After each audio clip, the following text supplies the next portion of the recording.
Right. Another episode, another day, but this time Yeah, it's on Saturday yeah. instead It's on a of Saturday because yeah. we got attacked. Yes, we got attacked. But in realness, just work stuff. Work has been crazy for me outside of like the podcast and streaming. Um, Yeah, so the reason why the episode wasn't up like at our usual time and day. They told me that they were gonna need me Wednesday. So I was like, okay, yeah. I'll go ahead and get ready. I'll go in because I had to open up another store. And then they told me the night before, oh, she doesn't need the GM doesn't need you Wednesday. I'm like, okay. They'll need you tomorrow though, which would be Thursday, which would be the podcast day. And Oh, and I'm like, oh my god. So that's so annoying. yeah, it is. Um, but yeah, we are here now. How are you doing, AC? What's up? Doing bad. I mean, You're doing I'm bad? mostly just. I'm not doing bad. I said I'm Oh, not okay. doing bad, except for the fact that I am incredibly stiff, like everywhere. My. I started working out again like yesterday, and now everything hurts. So Oh, that was fun. what Yeah, getting back into it. what were you doing, like workout wise? I mean, I was doing weights and then like hard and then a lot of hard climbing routes. Oh, that's good. You're training up the Jedi physique then, I'm guessing. Yeah. Would you say you're aiming more like the dude from Acolyte, the guy with the dreads? I forgot his name. Khmer. No, not Oh Kamir. no, you mean your. You mean Yeah, your. your. No, I'm just trying to get like fit, you know? I've Yeah. been lazy for like winter and now I'm like it's gonna get me a bit fitter. I just want to be more active, get myself a bit healthier, get that kind of things going, Yeah. Yeah, that's true. It's mostly down to that. So I'm just like pushing back into it. And if it is a side effect, I look a bit better, then fuck yeah, that sounds great to me. Yeah. I hear that people that work out usually, tend to feel a lot better than the people that don't usually work out, I would say. Hmm. At least that's what I hear. Don't work out, I see. Your model looks like you work out, but like in real life, you're just sitting in your office in your chair, being like, I mean, slobber. the most like working out I do is like the work I do like during work. Um, I would say like when I was working at Walmart, I was like a lot more active. Um, but during like my time at Walmart got me like building like some like arm muscles and stuff. Because I was lifting boxes and stuff and all that. Um, Oh yeah. but other than that, I don't work out. I don't really have time when But, because I'm always like yeah. either I'm streaming or I'm working or the podcast stuff like that. What have you been up to this week? Yeah, mostly just editing our X2 video, which is essentially done. Although you and I are gonna have to go off and have a bit of a watch before gets posted, and Yeah, share our thoughts, see what we want to change. There's a few things I need your opinion on before I be like, okay, cool, this is a lockdown edit. We can put it to YouTube and stuff. I've also got a Patreon exclusive edit that I've got going ooh, that Patreon will be able to see. You'll have to pay for like one of the tiers to get it. I can't probably like remember the which one lowest tier. We off the haven't top of my set the head. Patreon up yet. Well, we're still gathering content to at least like put on Patreon, so like there's a reason. Yeah. Yeah, at Not the time of like this recording, yeah, it's not up yet. But if you're listening to this recording and in the future, yeah, go to our Patreon, man. There is some sick shit there. You should totally check it out. yeah. We don't want to put like put up a Patreon and have like the three tiers and like no like content on there. So you're just like wasting money, just like waiting. Um, yeah. Yeah. Anyway, so how was your week? What did you get up to besides, Um, dunk on me with the fact that you can play Outlaws and I can't? yeah.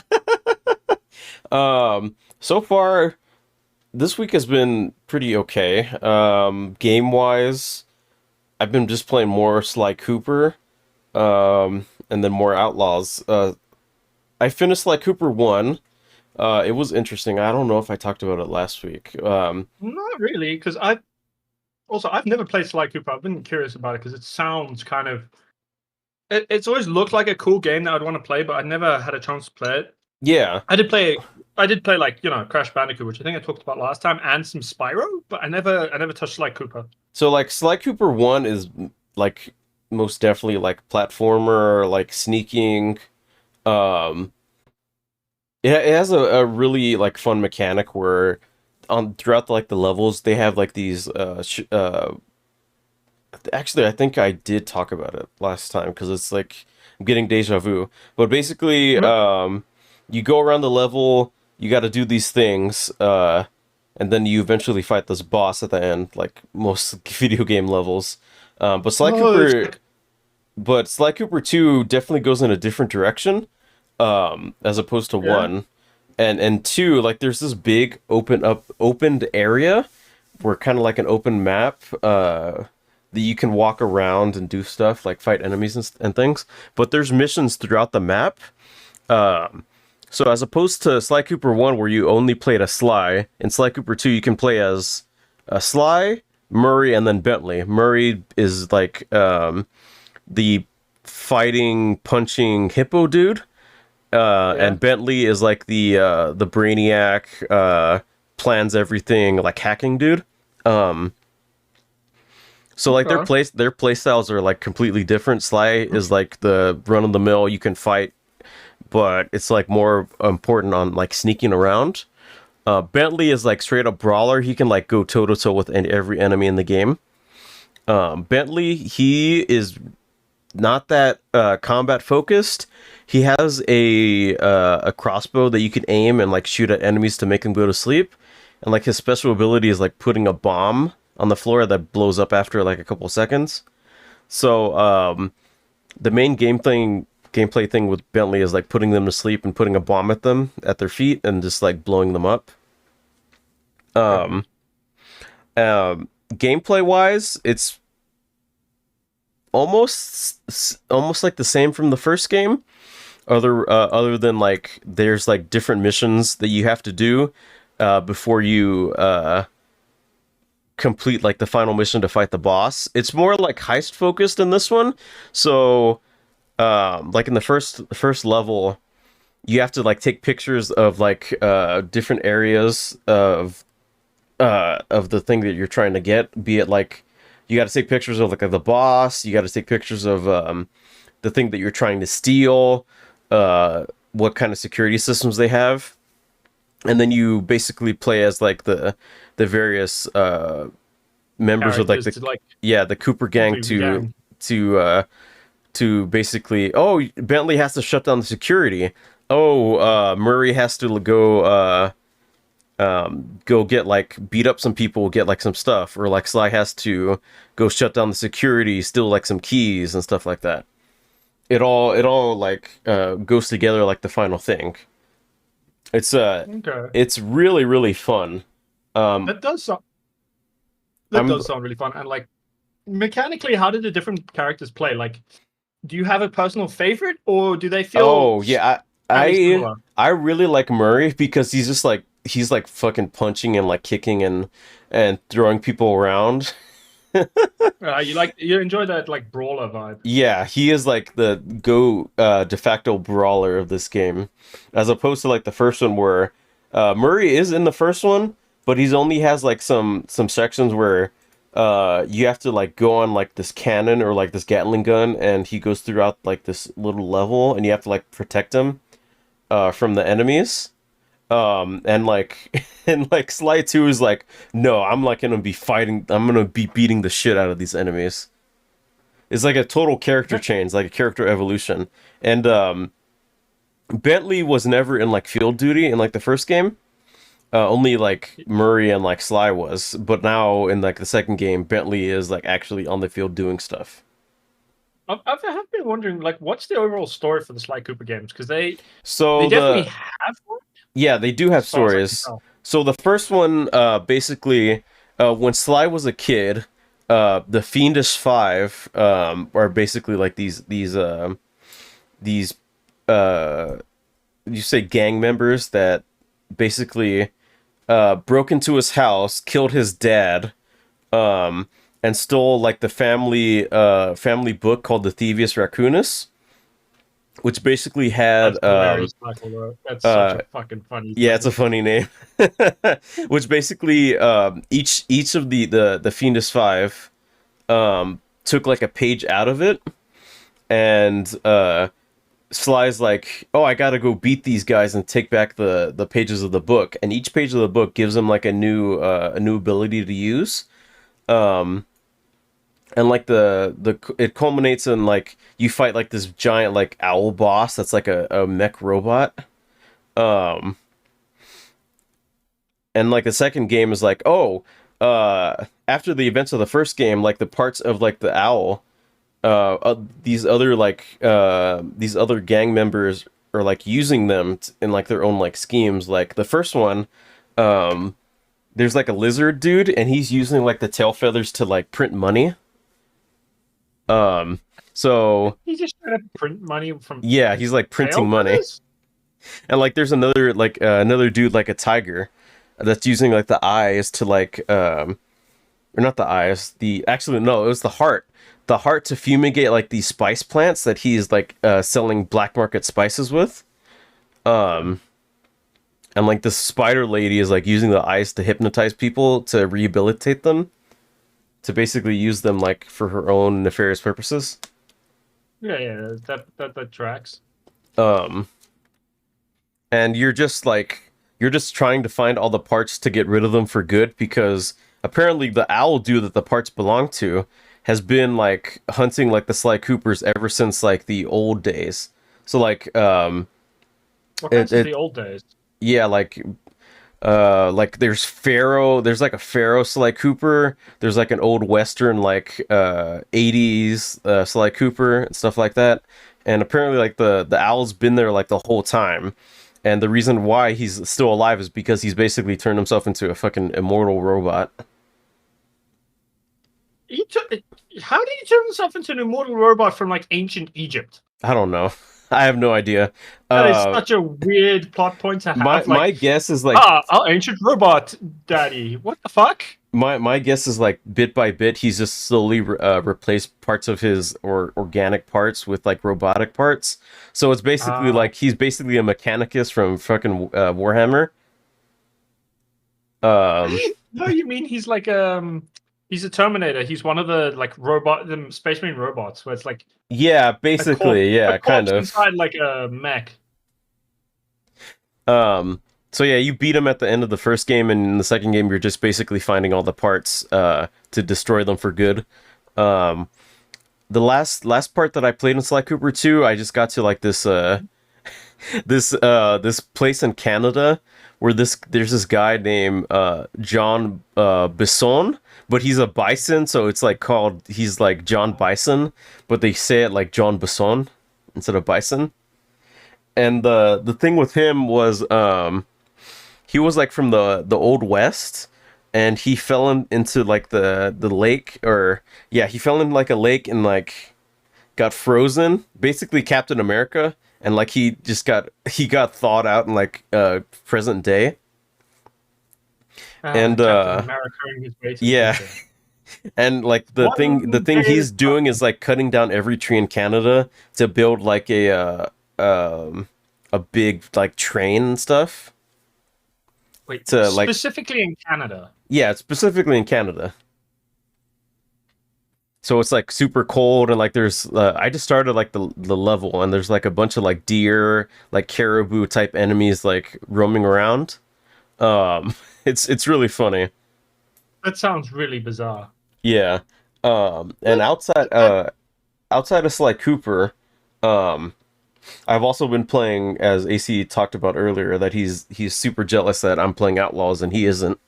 I've been Yeah, no, playing I Star don't. Wars Outlaws, which is surprisingly really fun. If you don't have stupid fucking Star Wars fans bitching in your ear every moment, like saying, "Oh my god, this is like the worst game." The main The main characters, character's the not main pretty enough. characters like has like super ugly, and he has like a fucking dumb chin and stuff like that. It's She looks fine. I don't yeah. understand what they're complaining about. Yeah, the other thing that I've done this week was Lindy showed me a you know those like ads you sometimes see on like YouTube where they have like a weird it has like this weird drama thing going on and then it's just like advertising something that's completely unrelated but it's like two characters who are just like and they feel like they're overdubbed from like Chinese or something.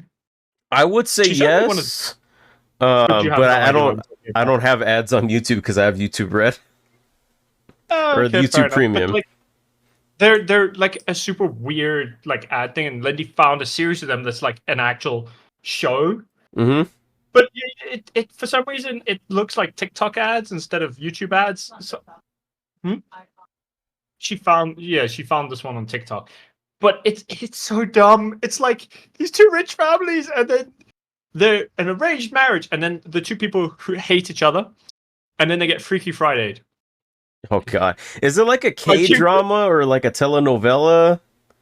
Because it I'd say sounds it's like probably it. like a telenovela. Oh, it sounds like it. Yeah, But like it's so dumb. It's so dumb. It's like it's treated like everything's so serious, and I'm like, this is the dumbest thing I've ever it's seen. It like was so funny to watch. your wife that you fell in love with was actually your long lost sister, and it's like a music string like dun dun dun, and they all look at each other like all like mouth open, like oh my god, I can't believe this. What's happening? Stuff like that. I can understand that.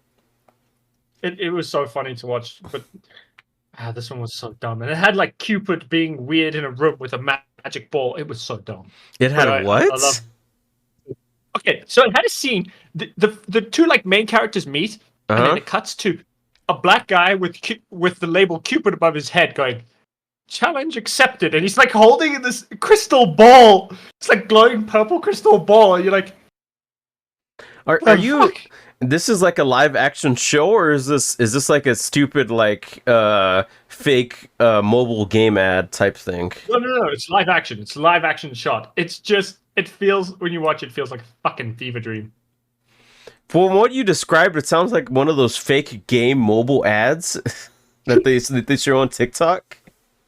It like plays like that, and you're like, I'm so confused. What the fuck is going on? That sounds so dumb.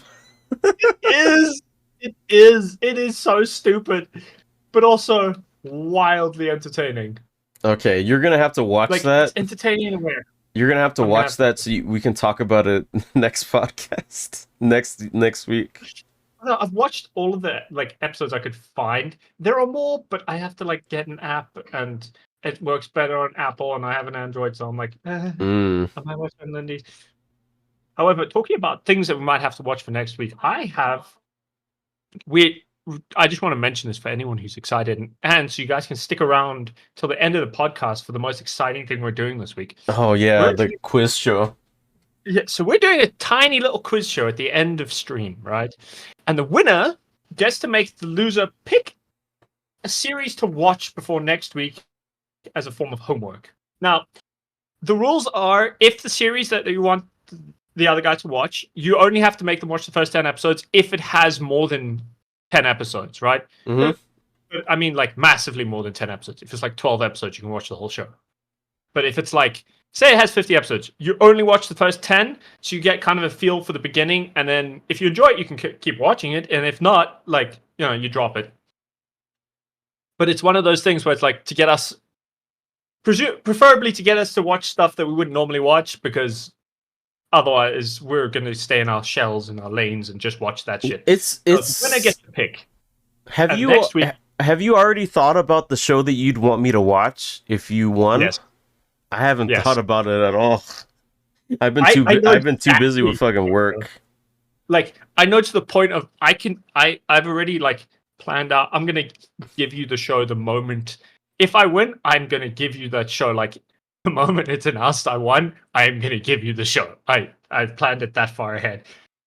Does it Like have this to? game. Can it be like an anime, or does it have to be like a live action or animated No, no, show? no. It can be any show. Any It show. doesn't have to Okay. be. It doesn't have to be like locked to a specific type. It could be an anime. It can be a live action show. It can be a movie if there's a specific movie. Um, it just has to be like a show, not a game. It has to be a show. Yeah, any show or movie, and preferably something I haven't seen yet. So like, don't suggest Star Wars shit to me because I've seen all of it. Even Okay. the stuff that I didn't really like, I've seen it anyway because I'm deranged like that, and I like consuming the lore, even if it's like kind of meaningless. I still consumed it all. Right. Dude, speaking of like stuff we've been watching. I've been watching I've been watching the new Rings of Power, Lord of the Rings, new season. I have not seen it yet. I keep forgetting or getting distracted by Crash Bandicoot. I was pleasantly surprised because I liked Rings of Power season 1, but for some reason like I've had like Rings of Power season 2 on like a tab on Opera, and I'm like, "Oh my God, do I really want to like spend like an hour or something watching this when I could be like putting together like podcast notes or like reading Reddit or like doing other shit?" And like I, I saw like the latest episode today. I've watched like all 4 episodes. There's like 4 episodes at the time of this recording, like up right now. Um, it's actually really really nice. Um, I'm and still I'm still a bit iffy on it because I'm a huge Tolkien nerd. mhm, Like to the point of I've read the Silmarillion, the Children of Húrin. I've read all the like other novels related to, or all the other books related to Middle Earth, not just yeah, the Lord of the Rings and the Hobbit. I've read everything, and I'm sitting here like some of this stuff irritates me because like they chose weird characters to write about, and they chose some of the less interesting characters for some reason. And like there were cooler characters they could have written entire stories about who just get mentioned in like the Silmarillion. They get like one mention, or they get kind of a brief description of what they did, and then it yeah, moves on. I'm like, why did you use this character? They didn't die. You could have done something cool with this and introduced someone like completely new. And they're like, or new to audiences who've just seen The Hobbit or Lord of the Rings instead of yeah. That's like me. not the nerds who- I've only seen Lord of the Rings movies and then like the Hobbit trilogy. That's all I've seen. yeah. I've read all the books. The amount of Lord of the Rings lore I've ingested is I would say comparable to Star Wars, but Star Wars actually has more lore to it. Hmm. Um, Lord of the Rings has more like intricate lore, if that makes sense. Like there is more lore to Star Wars, but it's also kind of more chaotic lore because bits of it come from different places because it's written as like billions of years of history for for Star Wars, but then Lord of the Rings is kind of more condensed down to a certain kind of 3 age structure where like the first age is the elves while they still lived in the Undying Lands, right? Yeah. Second age is where they ended up in Middle Earth, and they which is kind of what the Rings of Power is covering, but not really because the first age also included the war with Morgoth and how Sauron rose to power and like some of the most epic fucking battles and the fact Yeah, that they God of the touched. Eater of Evil got his ass beat by a giant spider, and that like he had like armies of dragons and shit, and he had to be saved from Ungoliant by several Balrogs. Like this guy was a god, and he was saved by Balrog. Well, actually, no, he wasn't a god. He was closer to what you'd call like an archangel. Yeah. Morgoth was an archangel, and Sauron's an angel. So they touch on that a little bit in like the first season. Yeah, Um, they talk basically about Morgoth. they talk about Morgoth and stuff.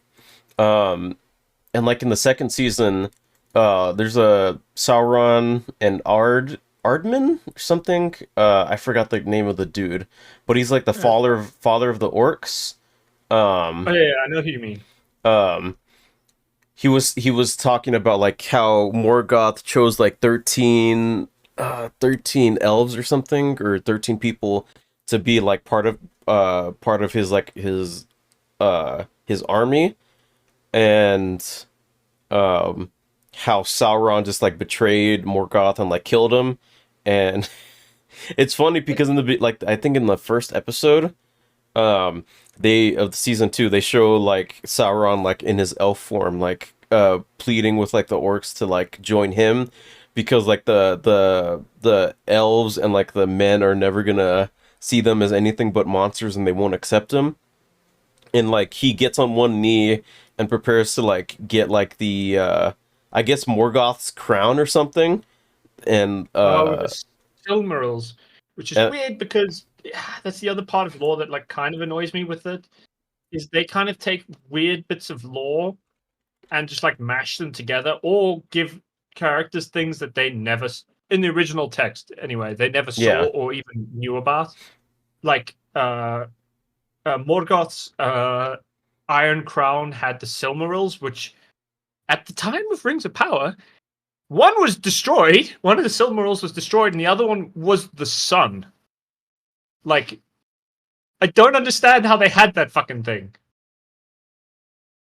So Sauron is like ready to take like Morgoth's crown, and Adar's like, okay, I'm gonna put this crown on you. Psych, I'm just gonna stab you with the crown. And all the Bruh. orcs just like fucking jump him and just start like fucking stabbing him. And he sort of dies. He like explodes, kind of like in the beginning of Fellowship of the Uh, Ring, where oh yeah, they with the where he wall. like implodes with all the power. Um, and uh, all that energy just like freezes all like the surrounding lands. And he basically goes into like a cave, or like his blood goes into like a cave. A rat starts like drinking from some of the blood, and like he basically like reconstitutes himself. So you remember the boss that we fought in Resident Evil 5, like it's like a bunch of like tendrils and stuff Yeah, yeah, I know what you with a mean. flamethrower? It kind of looked Yeah, like that. And he just ugh. like slithers out of the cave onto a road that gets like run over by a passing cart. He hitches a right on the cart, kills the person that's like driving the cart, and like um, basically reconstitutes himself to look like a human dude, which is like the form he took in the beginning of the of Rings of Power season 1. And Oh, it's basically telling like, oh, what happened after Sauron died. He basically reconstituted himself as a man, um, went on a ship with these other humans after orcs like terror razed their town. Um, he took this he took this thing from this old dude that was like indication of like he was a he belonged to this kingdom, and he masqueraded himself as like a prince. They got on this boat that got destroyed by this giant sea monster. He managed to survive, got on the raft, and like met Galadriel before she went back to like heaven with like the other elves. hmm.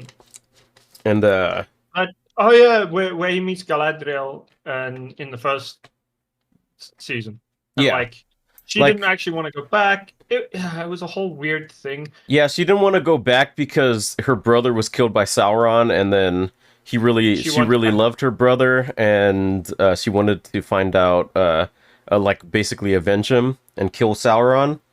Um, Yeah, I still don't know where her husband is in the series because she's supposed to have a husband at this point. Celebrone. Celebrate? Fuck, I can't remember how to Celebrimbor? pronounce it. No, not Celebrimbor, different elf. Okay. Yeah, so far She's like they've like uh, made no her, mention. uh, They made no mention of like a husband or something. if I She's remember just on her correctly, own. her husband, like you know when you see her in the Lord of the Rings, she's with like another elf who's just like he's just kind of there in the movie. In the book, he actually talks a lot more, but like that's her husband. That's Celebrimbor.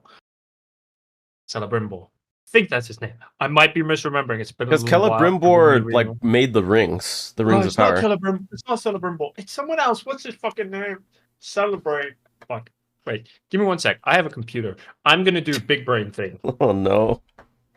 But yeah, they've made like no mention of like anything like related to a romantic partner. I think like the most that Celeborn. they His name Celeborn? is fucking Celeborn. Celeborn? Yes. I don't maybe I Yeah, Celeborn is supposed to be one of the wisest elves of in the world. He's supposed to be one of the wisest elves, and they got married in the First Age before the rings were created. And also, yeah, Galadriel also had Elrond. Wait, I swear, fuck. I need to check something because Oh, the okay. family. So I'm just looking at the wiki. Apparently he did mention he does get mentioned in season 1. Galadriel reveals that she and Celeborn wed long before the Second Age, but after he never returned from participating in the War of the Jewels. He is presumed dead. It is implied though he lives still. Because so Celeborn isn't supposed to be dead. He's supposed to be in Lothlorien, or the Galadriel's home that you see her in the Lord of the Rings. That's where I believe that's where he actually is, or at least the idea is where he is. Also, fun fact: Elrond is half elven and is also technically Galadriel's great grandson. That's I'm not crazy. kidding, because I could be misremembering, but I'm pretty sure his father, Arendal, is oh no, sorry, Elwing is his mother, and she is elven, Hmm. and I believe she is. Oh, fuck, I need to actually double check this. My fucking lore is fucked. It's so irritating that my lore is gone. Let me check all my lore again. Honestly, Hold on. My lore is my nerdery has been you could just triggered. watch season 1 to get all caught up, and then watch season 2, and then we could talk about like the episodes as they come I out mean, each week. I just need to watch season 2. I do remember most of season 1. The stuff I'm trying to remember is some of the other lore. I do believe one of the other reason Celeborn is important is because he's supposed to be the bearer of one of the other elven rings. Okay, So so some of the rings they do make 3 Nenya, rings for the elves. yes, Galadriel has one. she has Um, Nenya. Galadriel has Elrond's supposed one. to have Elrond's supposed to get another one, and then the third one I believe goes to Celeborn, who later gifts his ring to Gandalf. So the Which people is that do get the rings in this season 2 is Galadriel. I think the elf king. I think in that little part where they're at, and then I think a dude that makes boats. I can't remember off the top of my head. Um,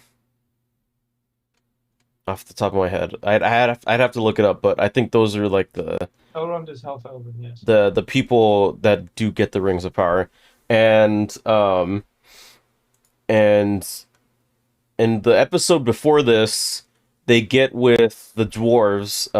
They invite the dwarf prince and like his wife um Um, to come to the elf place to basically say, oh, we can make these rings of power for the dwarves too, because the whole thing with the dwarves is they're underground. And at the end of the first season, basically Mount Doom gets made, and because Mount Doom gets made, is causing like ripples that's affecting like the dwarven kingdom. Um, yeah, and it's affecting it's Moria and yeah, waking up it's some of the Balrogs from the war with Morgoth. Yeah, the war with Morgoth was fucking insane, dude. Like, you do not understand how mad that war was, and the fact that the elves barely fucking won. mhm. Like, they won. They don't get me wrong, they won the war, but like, it was a really fucking close thing. They barely won, and they only won because Sauron betrayed Morgoth, and they had a great elven hero who sacrificed himself to like not kill Morgoth, because Morgoth isn't dead. He's just like imprisoned in a void, and this elf like took Morgoth with him into this void, and that's why he's like trapped away. The lore is insane. Also, I just remembered, Elrond isn't Galadriel's grandson. He's Galadriel's son-in-law. He married Galadriel's daughter. Another thing that I really Celebrate. liked this season, they're focusing more on the stranger, which was introduced in the first season. I'm still guessing that he's supposed to be Gandalf. He could also there are 5 wizards. He could be any of the 5.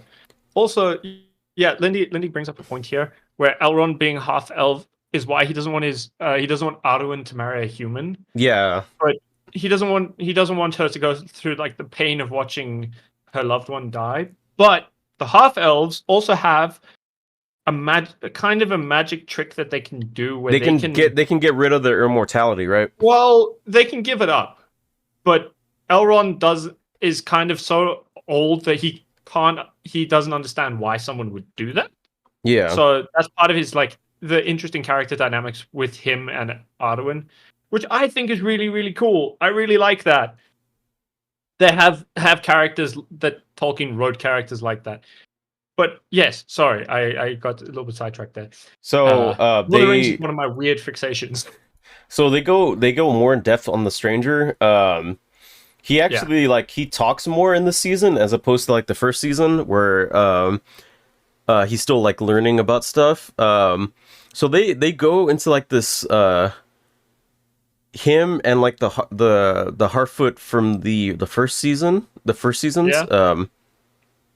They go to like this desert named Brudun, something like that.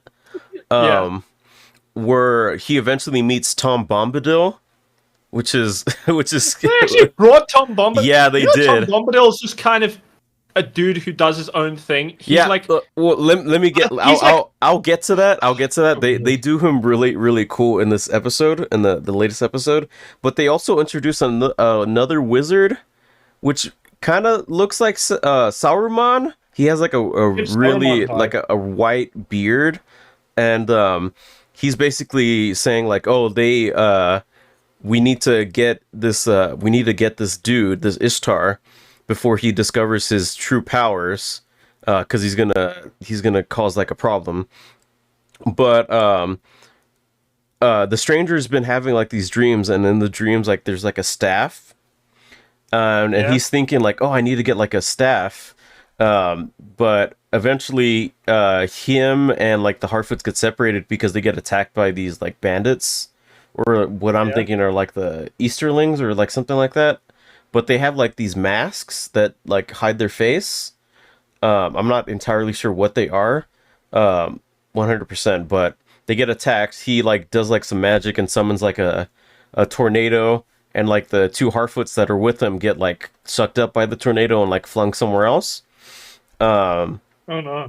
So they get separated, and I'm just gonna call him Gandalf because that's what I think he is. Gandalf eventually meets. He also gives Radagast vibes. Yeah, he meets Tom Bombadil. Tom Bombadil's so fucking cool because he's just like nonchalantly doing magic and shit. Something that happens before they they get introduced to each other. Gandalf is like, oh, there's like these stars above your like cabin, and like Tom Bombadil is like, oh, there's stars like everywhere, and his piece of paper that has like the stars that he's trying to find gets blown away by the wind, and eventually gets to this ironwood tree, and the ironwood tree looks like something that he can make a staff out of. So he's like trying to like break this branch off, but the ironwood tree like sucks him up inside the tree. And Tom Bombadil comes out and like, oh, just let him out. I gotta go talk to him and stuff. And eventually they meet and start talking. And he's like nonchalantly doing this magic, and like he turns like the piece of paper into like some bread. And there's a part where Gandalf is like taking a bath in his cabin, and Tom Bombadil's like singing, and like there's like a female voice that starts singing too, and like Gandalf is like listening. His wife, who he simps over so hard. And like Gandalf is like listening, and like Tom Bombadil brings him his clothes that he was in after he tried like washing them, and Gandalf's like, is there someone else in here besides me and you? And because That's I true. heard a voice, and like Tom Bombadil's like, oh, I don't know what you're talking about. It's the tree though. um, Like, yeah, no, he and Tom Bombadil basically says like he's an eldest, and he's been there before like the very first like drop of rain fell, before like the first acorn was formed and stuff like that. they literally gave him the speech from the Lord of the Rings books. Yeah, I love that. I love that. Also, fun fact: hobbits in Middle Earth, right? Mm-hmm. Just have insanely good stealth by default.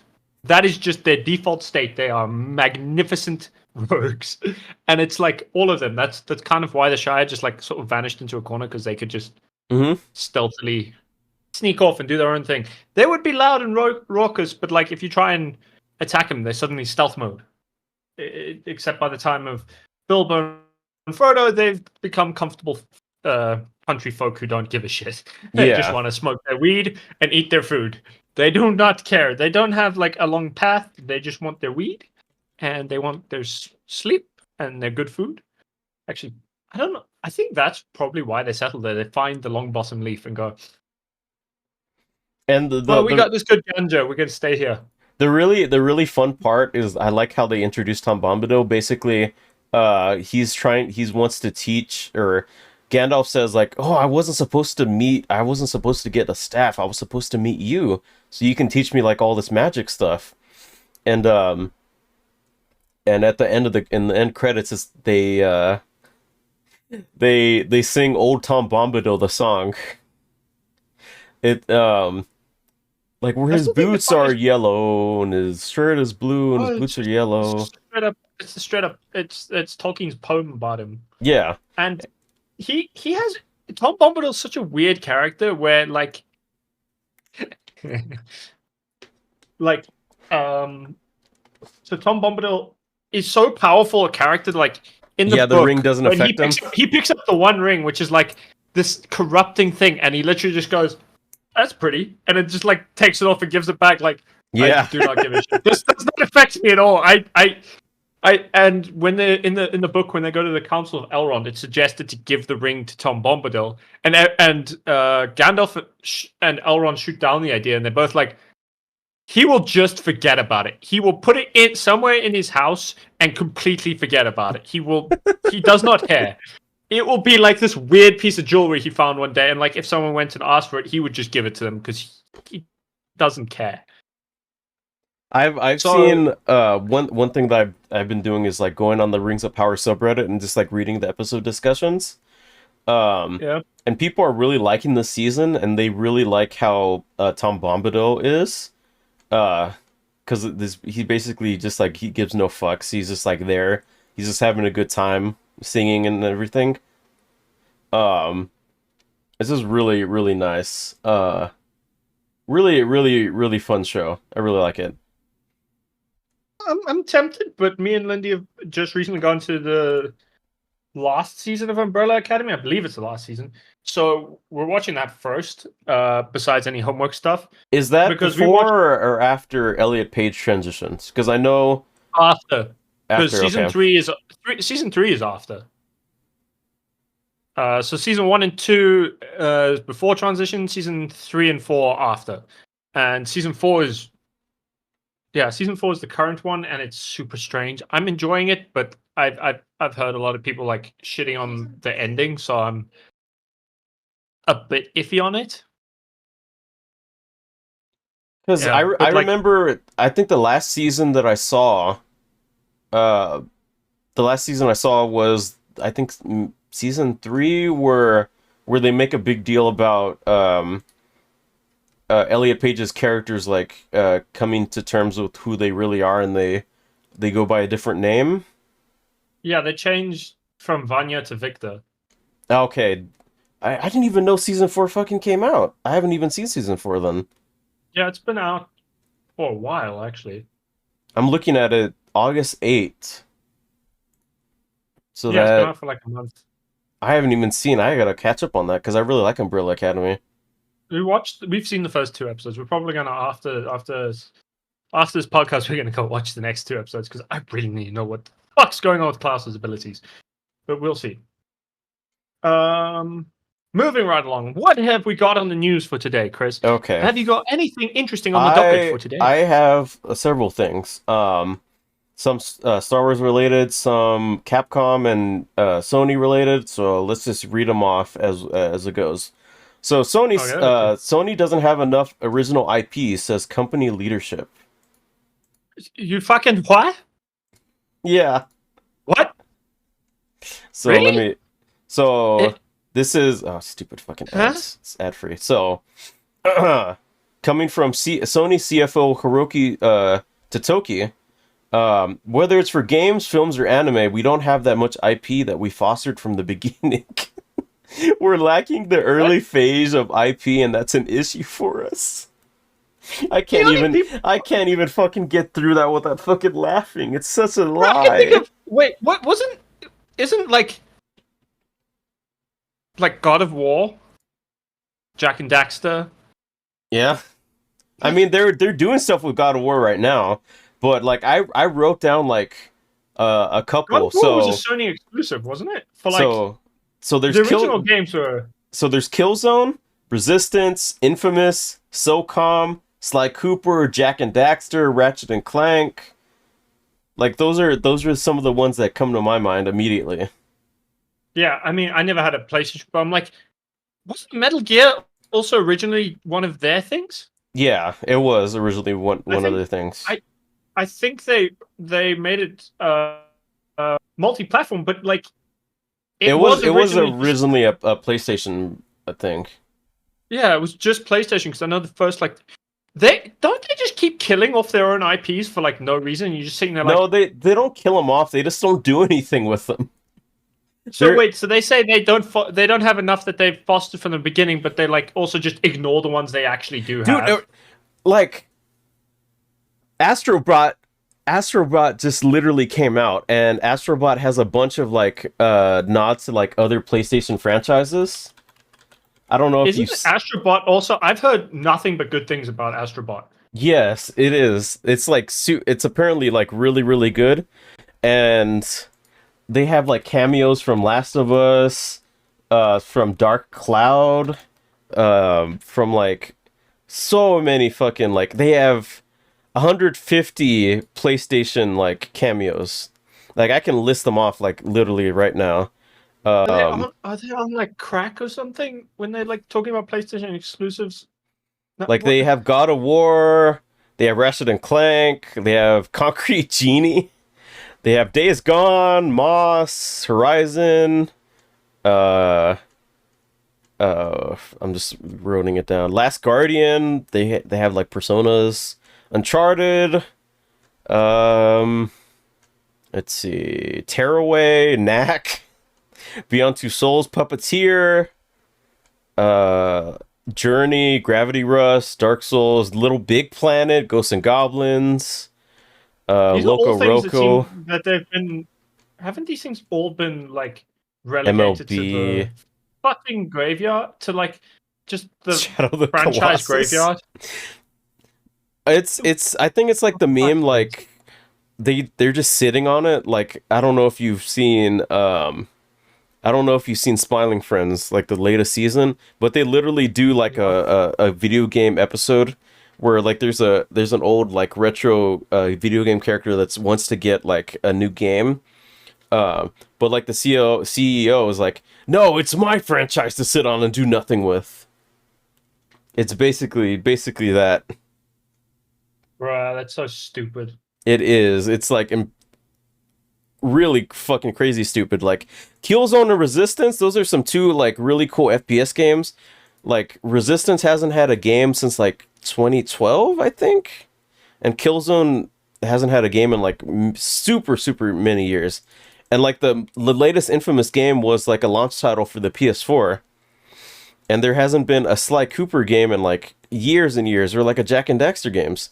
Like, people want a new Sly Cooper and a new Jak and Daxter and a new Infamous game. And then they're just like, well, we don't have any of these franchises to use. They're just all dead. And you're like, No, you don't. You're Oh, literally what the sitting on all fuck are you these talking about? IPs. You lazy fucking twats. I What the mean, fuck are you doing? I guess I can kind of Bruh. understand that they don't want to take like a they don't want to take a risk because like I think like the late old IP that they made was like Ratchet and Clank Rift Apart that I bought and played. I don't know how well Yeah. that did. Um, Let me look it up real quick. Uh, Rift Apart. How much did it make? Release. It was announced 2020. Let's see. Reception. I don't. It's hard. It's hard to gauge like how much it's done, but it's like it's gotten like 88 on Metacritic, 9 out of 10s, 5 out of 5s. It's generally it was received well. Sold over 1.1 million units by 2021. Was projected to sell. Okay, there was a Insomniac Games ransomware attack, and apparently it was revealed that Rift Apart was projected to sell 2.2 million units and generate $73 million in revenue on an $81 million budget. In the same leak, it was revealed that over 2.7 million copies of the game were shipped and turned a profit with 145 million in net sales by February 2022. And further leaks revealed that Rift Apart sold 3.97 million units by its second calendar year, June 2023. So it did insanely well. It did really well. And I don't know what's wrong with PlayStation. They're like, okay, maybe not dig up old IPs. Yeah. I mean, that's But fair. like if Astrobot's like any indication, there's like definitely a market for like uh old PlayStation games because there's like so many like old there's so many bots that are basically cameos to like the old like PlayStation games. Dude. Like there's a I Killzone also love. cameo, there's like an Infamous, there's a Sly Cooper, there's Bruh. Jack and Daxter, Ratchet and Clank. There's It's like so it's dude, crazy. like I love Lindy just pointed out the fucking whining from Sony, and then Zun, who makes the like Toho franchise, has been sitting on this franchise for like 25 plus years. He's the one guy making these fucking games, but they're making bank for this dude. It's like, Sony, you just suck at recognizing your good games. What the fuck is wrong with you? And Xbox is doing a better fucking job. How is Microsoft doing a better job than Sony? What the fuck? Hell, even Nintendo. Actually, no. Nintendo's always been good with its yeah, Nintendo's franchises. been extremely good. Like their most recent Mario game did extremely well, and they're bringing back Mario and Luigi, the RPG series. Oh, that sounds And sick. yeah, and just another thing from this article, Totsuki added that Sony as a whole has been better at finding new audiences for existing popular IPs, and thinks the company won't grow without creating content from scratch for higher returns. I Um, think they should stop thinking about returns and just try. I figure with companies like this, they're always just thinking about the money side, and you're like, you guys are in the arts. You guys are making like a kind of art. Why don't you think about making great art, and then the money will just come with the great art? Like that tends to be the case. there's definitely like a fan base for like these old games like Killzone. Like I'm like one of like the hardcore Resistance fans. Like I played Resistance 1, 2, 1 and 2 on PS3, and I haven't played 3. Um, but I'm like clamoring like they should bring it back, or at least bring it back in like current consoles for people to play, because Yeah, it's really fun. And the best that they have for like Resistance is you can stream Resistance 3 on PlayStation Now, and you can play and stream Infamous 1 and 2 and stuff like that, and the Sly Cooper games and like Jack and Daxter. Jack and Daxter they brought back for current gen. Like I downloaded them. Um, I actually kind of want to. it's just like it's a shame they have these amazing IPs that they're just sitting on that there's definitely a fan base for, that it's almost like They're just definite that leaving them to die. it's gonna sell well, but they just don't want to commit for some reason. I don't know why. Um, it really sucks. Um, on a lighter note, on a much more happier note, Remedy is partnering with Annapurna to co-finance Control 2, and it's also been revealed that Purna will also help Remedy in their efforts into bringing Alan Wake and Control to film and TV. Interesting. Not sure how I feel about that, but interesting idea, I guess. From Sam Lake himself, the mastermind between Control and Alan Wake, I'm thrilled to start expanding Alan Wake and our Remedy connected universe beyond games. To build this in close collab, games, film, TV, and as one unified vision, Annapurna with Megan Nielsen, Hector Riffic is the perfect partner for us to make this dream come true. I mean, Alan Wake 1 and 2 and Control are already like amazing games. I mean, they're basically already like movies with like the live action elements that they have in them. I just hope that they get like the same actors that portrayed Alan Wake and then Jesse Faden and stuff like that for like the film and like TV. It would be amazing to see like an Alan Wake TV show or like an Alan Wake movie. Oh, no, 100%. Honestly, I would see Alan Wake functioning better as like a TV show. Honestly, because it's like really super big. But honestly, the fact that they're bringing them to like the big screen and like the TV is like already like 10 out of 10 for me, since I love them so much. That's fair. I do like I'm bringing up a point that feels unconnected to anything, but it's also a game I've kind of played a bit. I'm not good at it, but I've been playing the Toho games, which is interesting because they have a fuck ton of fan work, which feels related to this weird Sony thing where it's like one guy can just be proud of his thing, but the yeah, like just read the comment where he's just like, where Zun's just like, yeah, I don't know. I can't talk about any of my fan work because if I do, I'm picking favorites, but it's all awesome. And then you get Sony being like, we're going to sue you for making fan work of any of our stuff. Oh, God. Or Nintendo doing the same God. thing. Don't even get me started on Nintendo, dude. That's why it's like a meme of like of Nintendo fan games like getting featured in articles. It's like, don't shine light on it. You're just gonna get Nintendo to fucking take it down. It's so dumb. It's so dumb. And then, the Devil May Cry and Dragon's Dogma director Hideo Itsuno leaving Capcom's after 30 years to make a new game in a new environment. He's just like, I'm gonna make a game with completely different people and see what happens. Where's it gonna go? Activision? I don't know. Don't go Activision. Go anywhere but Activision.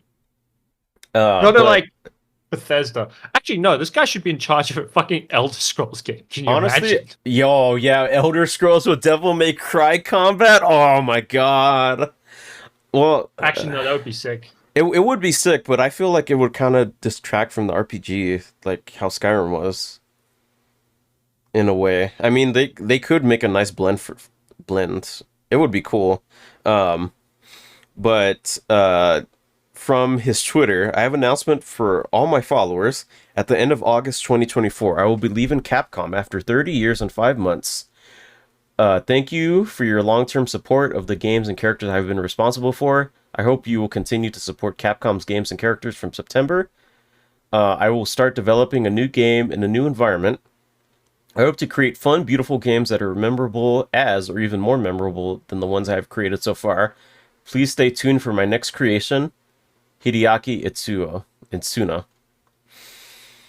I wish him the best. The Devil May Cry series and Dragon's Dogma are really cool. I just hope that the next game he makes, whether it's like on his own or like maybe he creates like a new studio like Kojima did. I hope it's like amazing. Yeah, no, I agree. I hope so too. That would be dope. Yep, really dope. So some other news. Since Acolyte got canceled, the star Amanda Steinberg, I think it's Stenberg, spoke on it getting canceled. It looks like part of an African thing, and I swear I keep misreading it because she says it Amandla, and I'm like, okay, but I keep reading it as Amandla, and I'm now confused because the American she probably knows how to pronounce her name, but it's super weird, like seeing that word, and it's like, or that name, but it's pronounced nothing like I'm used to it being pronounced. Yeah. And it spells exactly the same as I believe it's a Zulu word. So I sit there and I'm like, that's so weird to hear that pronunciation on that word. Anyway, sorry. That was This pretty unrelated. is, yeah. It's not a huge shock for me that it was canceled. Of course, I live in the bubble of my own reality, but for those who aren't aware, there's been a rampage of vitriol that we have faced since the show was even announced, when it was still a concept and no one had even seen it. That's when we started experiencing a rampage of hyper-conservative bigotry and vitriol, prejudice, hatred, and hateful language towards us. This really affected me when I first got the job because it's not just something, even though I anticipated it happening, it's not something you can fully understand what it feels like until it's happening to you. It has been an incredible honor and dream for me to be in this universe, and I just want to let those people know out there who supported us in that way and supported us vocally in the face of all the vitriol that we received and the kind of the targeted attack I would say we received by the alt-right, just that you were deeply loved and appreciated, and it made this job all the worthwhile for me. And I have to thank Leslie Headland. I just fucking love that bitch. One of the best people in the world. She's so incredibly talented and unique. I will love this experience with her forever. And I wrote down on right below that, what she said is 100% true. Ever since the show came out, I've seen tons and tons of thinly veiled racist responses to the show. It sucks that the show got canceled. It'll only fuel the more racist fans going forward. And that reminded me of how Ahmad Best, Ahmed Best, yeah. was treated for his work in as Jar Jar Binks. And which is even it's weirder because like if you know you can't, although you can't say Ahmed Best was like bullied for his race, given Jar Jar Binks was like a CG character. Yeah. The hatred, although I would say it's also pretty close to how Jake Lloyd was treated. So young Anakin, Yeah. from episode 1. So like there's just like a fuck ton of like pointless hatred and vitriol for someone who's just like, I was hired for a job. Why are you hating me? I'm not the one who wrote it. I was just in it. I didn't, because like you watch this and you're like, they didn't have, actors don't really have as much control over their characters and stuff as you think, as people seem to think, because it always, a lot of people online give this impression that the actors can control exactly what their character will do in any given scene and stuff. It's like, no, they are given outlines and they're directed by a director on each, in this case, in each episode, they have a different director who directs it. So the whole episode has like a cohesive feel. And I would say a lot of the performance issues, I would say, are probably more director based. Mm-hmm. And like maybe people not understand, and so my personal gripes with it are law based stuff, but it's like it's like specific ways law things are handled as opposed to the actual law itself, if that makes sense. My biggest thing that like pisses me off is the way they handled like hypercrystal bleeding. Is I really don't like the way they did it, but overall I'm like, this series wasn't really for me. But my best mate, who is not as big a Star Wars fan as me, in fact he's like the most casual Star Wars fan you can imagine. Mm-hmm. You know, just watch the movies, kind of watched a bit of the Clone Wars and stuff, but like he's like, cool. And then he won't like go collect merch and shit for it. He'll just watch the series if it's on, because he has a Disney Plus subscription. But other than that, he doesn't really care that much. Yeah, that's, and he that's was like almost, he was like that's almost exactly like me. I just watch like the movies and like the shows. I don't really care all that much. Yeah, I mean that's valid. He was like, his favorite series that he's gotten so far out of like Disney Star Wars has been The Acolyte. Mm-hmm. And he described it as, he liked it because you don't need any lore for it. Like, you don't have to have seen any lore. If you're a casual fan and you go watch The Acolyte, right? You don't need any lore. It's its own thing, and like it's a good way to start. You just like, oh cool. I'm at the beginning of a journey. There is it's not related at all to the movies. Like if you watch The Acolyte, and that's the only Star Wars you've ever experienced. If you don't go and look on the internet about like the weird fans' reaction, and I'm still gonna die on the hill of we should treat these fans the way Democrats in America have started treating the Republicans and just calling them weird Yeah. for everything, and just stopping at like, dude, this your behavior is fucking weird, and then like no like justifying why they're weird, just calling them weird and stopping there. I personally feel like that's how all these like weirdly hateful fans should be treated. They should be called weird and ignored. Like that's all they deserve is called out for their behavior being pointless. Well, it has an effect, but it's also dumb because it's directed at the wrong people. Like the actor who played Joffrey in Game of Thrones, where people like hated him for killing Ned Stark, and it's like he's the fucking actor, and George R. R. Martin's the one who killed Ned Stark. People just don't know how to separate the actor from the character, which is fucking stupid. Like it's even dumber when you I did a little bit of deep dive into this. Like apparently, Lando Calrissian's actor, Billy D. Williams, got shit. Yeah, he also got hate. Like really bad after he betrayed Han Solo in the the second movie. Yeah, in Empire. And apparently it was so bad that people met him when he was dropping off his daughter at school and like told him that like he destroyed their childhood, or like he like did like so bad in the movie. And apparently he thought it was like all funny until he started getting a white black type of feel from it. Bro, like they were hating on him because he was not because he did something bad in the movie, but he was black, and they were just using that as an excuse to hate on him. I mean, that does feel. I hate to shit on your country some more, Chris, but that does feel like a very American thing to do. Yes, just going off like things I've heard about what happens in America with race relations, and like the fact that your country seems to have a hatred of just talking about it and acknowledging that they have this fucking problem. Because I've seen a lot of people say racism's dead in America. You don't really get it, and then like. No, racism is still much alive, like, but what? It's just more hidden now. People, it feels the same because like you get like black areas of towns, and I've heard like white Americans be like, "Oh, you shouldn't go to that area of town. It's dodgy," and then like it's not really dodgy. It's just where a lot of black people live, and you're like, "What are you talking about? They're just black."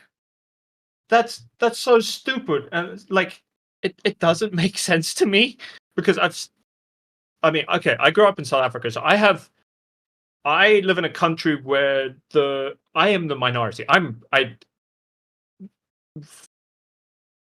With great fear of doxing myself, I'm white, man. Really? Anyone who sees my streams on Fridays can attest I'm white, right? Mm-hmm. I am part of the minority. We are like white people in South Africa are like maybe 10% of the population at the biggest, and somehow we did an apartheid where we took the largest population and we're like, yeah, have these small little bits, and we'll keep all the good bits for ourselves. And then when apartheid ended, we went, okay, we're gonna try to trust you. And we were shown that black people overall are not terrible people. They're not murderers. I mean, sure, yeah, you get murderers and stuff, but you also get fucking serial killers, and most famous American serial killers are fucking white, as are most of the like mass shooters that I know of. I mean, America's such a big, weird country where it's like you'll have a mass shooting and the mass shooter will probably be white, but we're going to say the black areas is sketchy, and I don't get it. And they'll also be like, oh, no, we need guns so we can protect ourselves from mass shooters, but also we'll give mass shooters guns. Sorry. my brain has run It's down a rabbit hole so that's not yeah, meant for this little. podcast. Don't worry So about it. going back to the Star Wars stuff. Yes, If way if better. you if I love you Star Wars. if you guys don't know who Ahmed Best was or is, he most famously played Jar Jar Binks and did like the motion capture for him He has in also the reappeared. prequel trilogies, and he did appear He was in The in Mandalorian the as a Mandalorian Jedi show. named Caloran Beck. I think it was Caloran. Fuck, no, I need to double check his fucking character's name. But But he played it as he was the Jedi Knight who went and saved Grogu during Order 66. He's the one who got him off Coruscant, and his Jedi character had the nickname of the Bladed Hand, which is a fucking cool nickname. that's a cool name. Like that was his character's nickname, but he was also like his character was specifically also a Jedi who trained younglings how to use lightsabers. Like that was Mhm. what he wanted to do, and that's what his character excelled at doing. But he's also an insanely good duelist on par with Anakin Skywalker. Ooh. The only reason he would probably have been murdered by Anakin is because Anakin has chosen one Force powers, and orders, and when he was executing Order 66 or Nightfall, he was also hopped up on the dark side, which I will never stop comparing to basically just being on meth, because a lot of the effects of the dark side are the same as meth.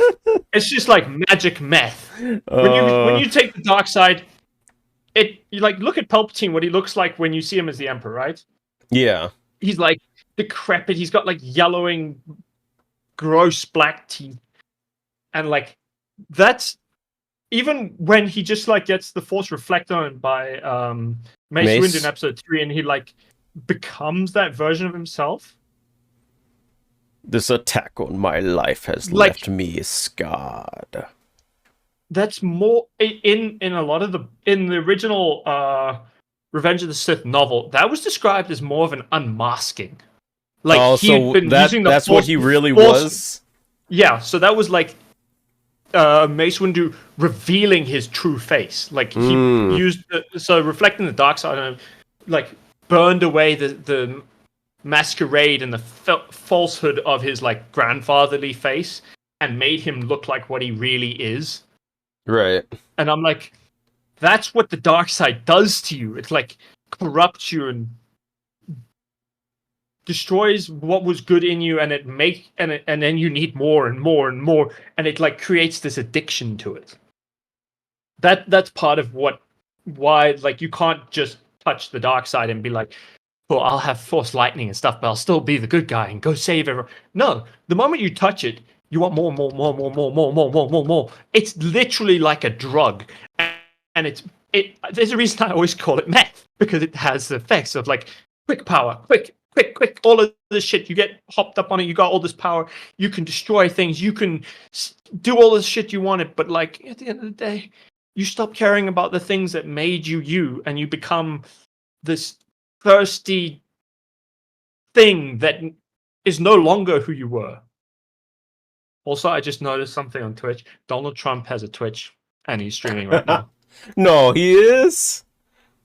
It just says on recommended channels, politics, Donald Trump. On recommended channels, AC? Oh my god, are you a Trump fan? No, I've never watched a single political thing in my life. Bro, the only people I really watch on Twitch is like my friends and CDog VA, plus like Shibuya Kaho. I don't understand what it's recommending me. Oh my god, he is live on Twitch. He says he has 5.8k people watching him right now. Oh, fuck off. Mine says 4.9k. Okay. So Ahmed Best. So Ahmed Best. Let's just move past that fucking Trump thing. So Ahmed Best supported Amandla. Quote saying, "I will always stand in solidarity for artists that give 110% to their work and art. Keep shining, Queen." So back when the the prequel trilogy came out and he did Jar Jar Binks, people hated on him so much. He got so much hate that sadly he even considered committing suicide. because of that. In Uh, 2018, he posted a tweet that said, 20 years next year, I faced a media backlash that still affects my career today. This was the place I almost ended my life. It's still hard to talk about. I survived, and now this little guy is my gift for survival. And it's a picture of him and his, I'm guessing, which is his son, looking it's over a yeah. bridge. I survived, and now this little guy is my gift for survival. Would this be a good story for my solo show? Let me know. I'm not sure Some what that the solo show thing means, but maybe I think I'm it assuming was. like I think there were talks for bringing him onto like a show. Uh, it's also possible it's like it was but like a documentary show about him. apparently, from what I looked into, the same character that he played in like the Mandalorian that saved Grogu would have been like the same character that he would have played in like the show, but it fell through, so they just moved the little cameo into like the Mandalorian as like the same character. Um, and I also wrote, if you guys don't believe me, remember Rose from the sequel trilogy and all the hate her actor got?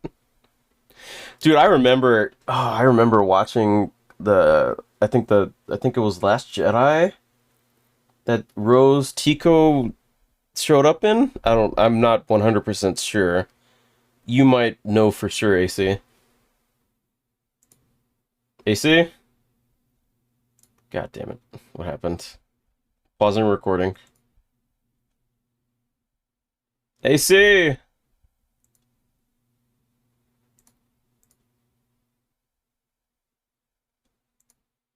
Why does this always happen?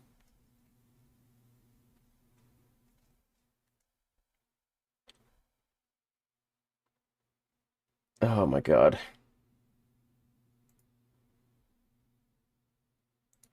I'm just gonna close all the stuff I'm not even using anymore.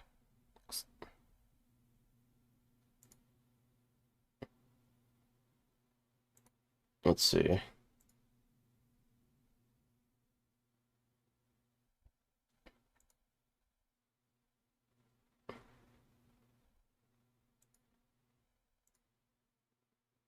Alright, I'm gonna restart the call. Well, you're cutting out a bit. Wait, I hear you. Ah, damn it, Discord. Ah!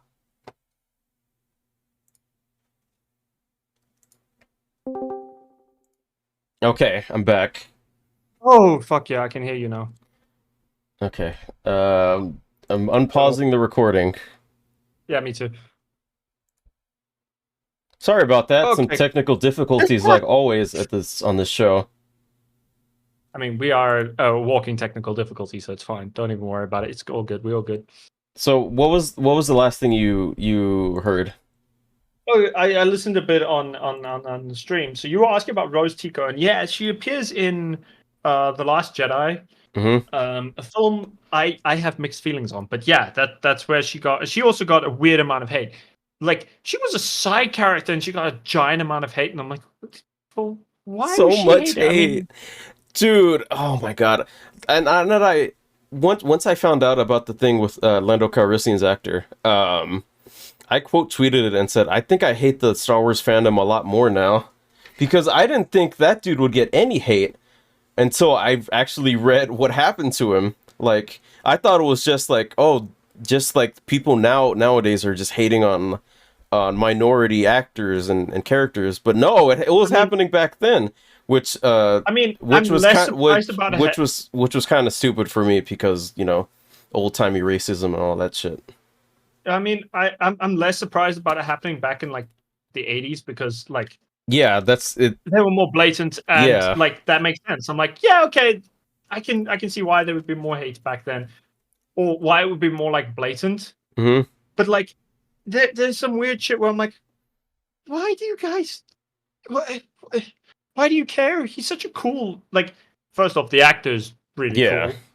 Edie Williams is awesome, and he keeps coming back to Lando. Like he voiced Lando in Rebels, Hmm. and in all the like every like animated version of Lando that's appeared, he's been voiced by Billy D. Williams. Very much like 3PO is always voiced by Anthony Daniels. Yeah. They both come back if they get asked. Apparently, they just appear back, and you're like, oh, that's cool. They just do their thing, and I'm like, that's sick. Yeah, I don't understand. I do not get this the hate for Billy D. Williams back then. It's dumb. I I don't get the hate for the actors. I can understand people like disliking Yeah, characters disliking the and characters, like but shitting on to the go characters, but but to like go so far as to like message like send like threats to like the actress or actor just because they did a character that you didn't like.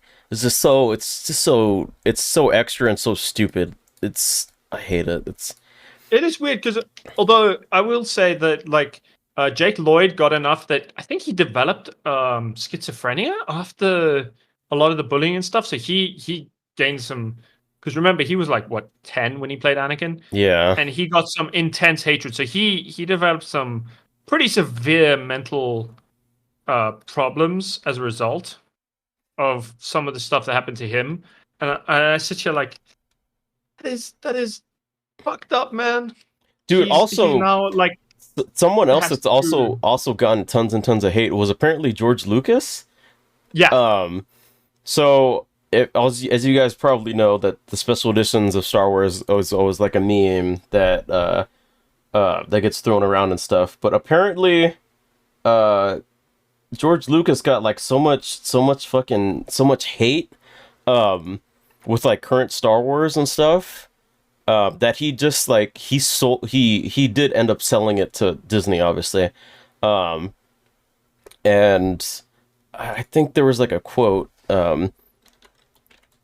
from George Lucas himself, that is basically like, not that one.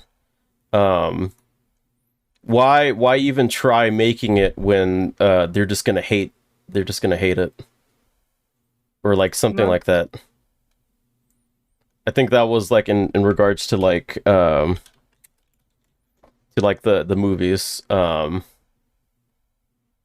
It's really Yeah, no. it really fucking sucks. It like Star Wars feels like a lose-lose situation if you make the movies and stuff because like there will always be the fans who have this like bizarre image of what they think it should be in their heads.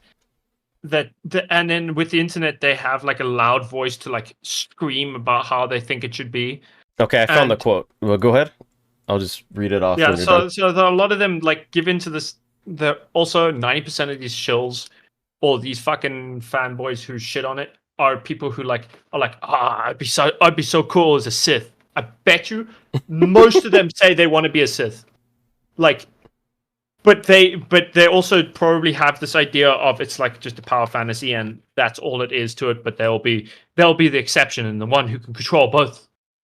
Be like a Sith who's good, and it's like, you guys don't understand the point of any of this shit. You do not understand the point of it. You guys are just taking the weird power fantasy stuff, and that's all you want out of your Star Wars, and you're ignoring the interesting allegory stuff. Yeah. Anyway, go ahead. So With the quote from George Lucas is, "Why would I make any more when everybody yells at you all the time and says what a terrible person you are?" I mean, it makes it makes so much sense. He got so much shit over like the special editions and all that. Like the Ewoks, the special edition, the prequel, the sequel, or I mean, he didn't have anything to do with the sequel and all that stuff, but like the first three, he got like so much hate. Like if I was the director of like one of the most important science fiction movies, and did something that I thought would live up to like my vision of the show or like the movie, well, and I just people made my vision. yeah, and people just like hated it like unrelentingly, like for basically no reason. And I had the option of like continuing the series, getting more and more hate, or just selling it off so I wouldn't have to deal with it anymore. I would probably most likely sell it off, honestly. Oh no, I totally get you. I don't know how Yes, I don't that dude, is I what I don't had pictures as well, Lindy. dude, I don't know how these actors and actresses can deal with like the I hate think that they get. Like especially like Ray. I'm pretty sure like the actress that played Ray gets like so Daisy much. Ridley. Yeah, like Daisy Ridley's He gets gotten significantly. so much shit because of how I Ray mean, was. she deleted her Instagram, so she basically. I think the way most of them survives, they just don't have social media. Like Hayden Christensen also got a fuck ton of hate back in the day. Yeah, but now But, he's back and everybody loves him. yeah, but also, it's basically done like a 100 a 180. yeah, but People like love him also now. he did a thing where he avoided the internet. Like in its early days when people were like Yeah. hating on him when his movies were coming out, he just didn't go online. He just didn't. He like Yeah, but he did his acting jobs and then he went and lived on a farm in Canada. And you're like, so most of the hate he just didn't see it at but all. you shouldn't have to do that. You should be able to Okay, you should be to be able fair, like to do your work in a movie, go do other stuff and not be like endlessly lambasted no, just because you were in a movie that people didn't like. no, I That mean I agree with you there. You shouldn't have to do it, but I'm like, that's part of what they do, and it's also because the internet is full of people who seem to have basically no media literacy whatsoever, and I like know.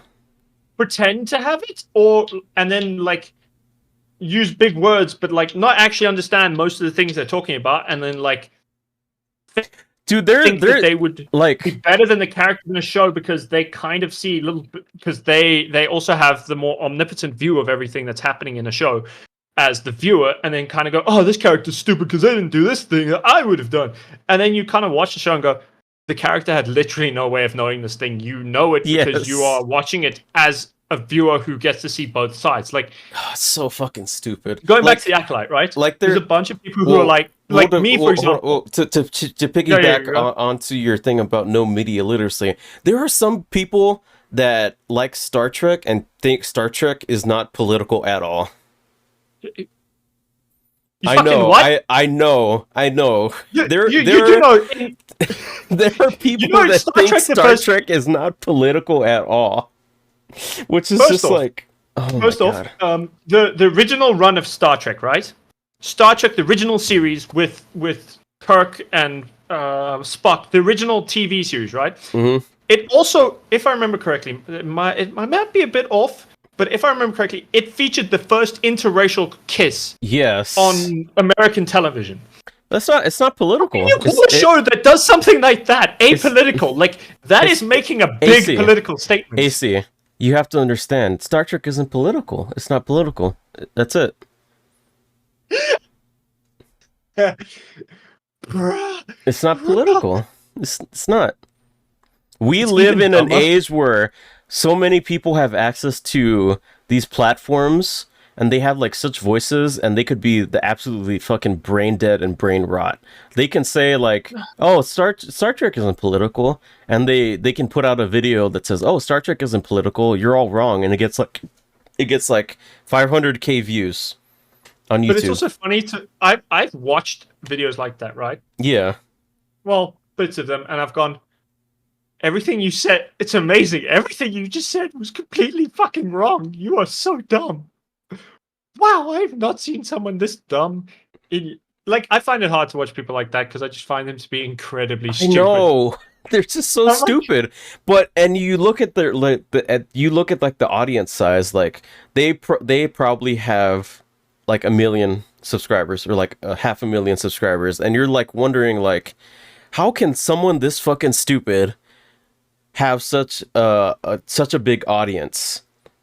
And it's because they prey on like the hate that like people like on the alt-right like foster, like, oh, Star Wars is going woke. It's like the white male genocide. Like they hate like all men. They put like these men in like stupid roles because they want to make fun of men and all this shit. And it's just like, oh my god, it's like, shut the fuck up. No, but Shut like, the more I up. see that, Just shut the- up. You guys are just finding shit to get angry about. First, no, it's but like you say that right, yeah, and like that further pushes this idea that they have zero fucking media literacy, right? Because if you go watch it, I've heard a lot of people say say that like say Star Wars, the original trilogy, right, is apolitical. It doesn't have anything to say. It's just pure fantasy. My guy, George Lucas based the rebels, the good guy, of the of the Cong, Viet right? Cong. Yeah, and the Empire is not like the Nazis or the British. It's the Americans. They're representative of the Americans. And I'm like, and then when you go to the sequel trilogy, and when you have fucking the dude from the First Order basically giving a fucking Hitler speech. No, he like gives it the same way, but I'm like, you guys, okay. The problem I have with the sequels is because they didn't really pay attention to a lot of the like, they didn't keep everything consistent. The message that they could have had for that, and like the re-rise of like the right and shit that they seem to have kind of gone for in Force Awakens. They kind of abandoned it because they just told like weird random stories. Like they didn't stick with this, at least the theme of like the re-rise of the right and the right trying to take over again. Like you can see happening in America, right? We don't have that in South Africa because our political system is bizarre and incredibly complicated in comparison. Like because we have a lot more parties. Our current government is made up of 3 parties. Yeah, I think you said that already before. No, it's 2 parties. Sorry. So we currently have a co-op government where our president is of the original party, the ANC, but most of their like big parts of the parliament or the parliamentary seats, the cabinet seats in our government are now taken up by a different party, the DA, which is their like biggest rival. It's their most powerful rival. I disagree with a lot of things the DA does, but they're also the most powerful opposition party. And that's actually slowly bringing some improvement to the country because a lot of the like easy corruption that the ANC were doing was basically because they would just hire sycophants and put them in all the places of power. And now they can't really do that because because of the way to have enough power, they have to like have an alliance with this other party. And yeah, it's a weird system, but it's working. But like, but AC, it's not political. Remember, it's not political. No, it's not political. It's just dumb fantasy, right? It's not political. I can't. If someone said to me, and hey, I really like Star Trek. I like how not political it is. I'm like, you're a fucking brain dead moron if you think that. I can't take you serious at all. Stop talking to me, you absolute buffoon. You're just like, oh my god, I hate you. I really hate you. I wish you didn't exist. Bro, they're giving so hard to the brain rot. Like, they just, they're so feeble to the brain rot. Like they can't. They just give into. Although I partially blame your education system for, especially for Americans who tend to be the loudest. God, you really hate America, don't you, AC? Okay, most of this comes down to having bad experiences with Americans online. Like, just a lot of dumb stuff. Also, you're great, Chris. Don't worry. I like you. I have American family, and I still think America is a stupid country that I'd never go to. But also, I don't hear about many countries having mass shootings like every other week. I know. And then, like, dude, like that there's a reason why that Onion article is like so like widely known. If you guys don't know, there's an Onion article, basically a satire news thing where it's in response to like school shootings. Hold on, let me look it up. It's like, okay. It's titled "No Way to Prevent This," says only nation where this regularly happens. And they make it a habit of like posting it every time there's like there's a mass shooting. Wait, do they post it like every 2 weeks? Oh, sorry. Also, I can actually explain to you why I have this giant hate for America. Mm-hmm. Because, okay, so I come from a country where we had a fucked up government that created a really fucked up system for like decades, right? And then we try to fix it, and we've been working to get better. We're not doing the best ever, but we are trying. America is in a place where you guys should be the best country on the planet. Mm-hmm. By all metrics and by like all the money you have, all the stuff you can do in America. Yeah. Yet somehow you keep like you have people who go, we could be billionaires, so let's make the billionaires never pay taxes. Yes, I know. It's fucking stupid. And you're like, and you sit there like, yeah, but you're not a fucking million. You're barely even breaking even to like just live, and you want to do this. What the fuck is wrong with you? You should be taxing the rich so you can have enough money to like have luxuries in your life. You don't need that like one guy who's got several $1 trillion just sitting in a bank doing nothing with it so he can go and buy an island.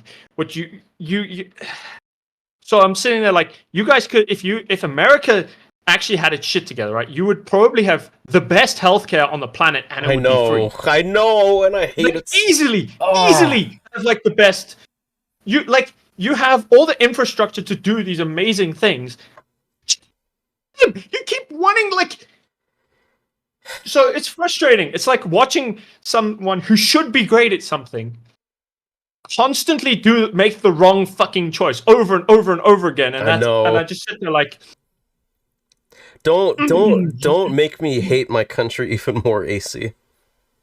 I'm sorry. It's just frustrating. I'm just trying to survive, okay? Just trying to survive.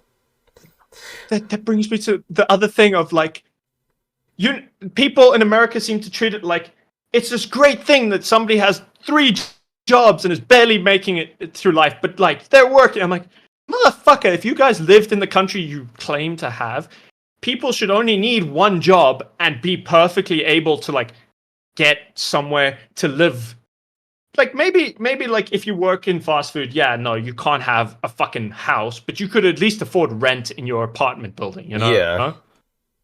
Yeah, I just sent you the Onion article. The Onion article is hilarious. I love it. Was published September 4th, 2024. That's just when the most recent one happened. Yeah. And it sucks. Like, I hate it. It sucks. Yeah, so you say I really hate America. It's mostly because it's just a frustrating country to like see and talk about, because it feels like the people, like a lot of the people who live there are actually great people, you know? Mm-hmm. The day-to-day people are probably fine, but the people who have even a little bit of power are fucking stupid or so greedy with their power that they don't do anything that would actively make it better for themselves as well as everyone around them, because they're so focused on the fact that maybe this other guy could have a bit more power than I, or even have any power whatsoever, so I'm going to screw him. And it's like everyone in power has a screw the other guy mentality, and everyone below them is like, we're trying to be a community, but the guys at the top are like, fuck that, we don't want that, we want kings again. At least that's what anyone who votes for Donald Trump gives me the impression of. It's a thing I've come to terms with a long time ago. This country is not for like the little guys, for the top 1%. No, it is.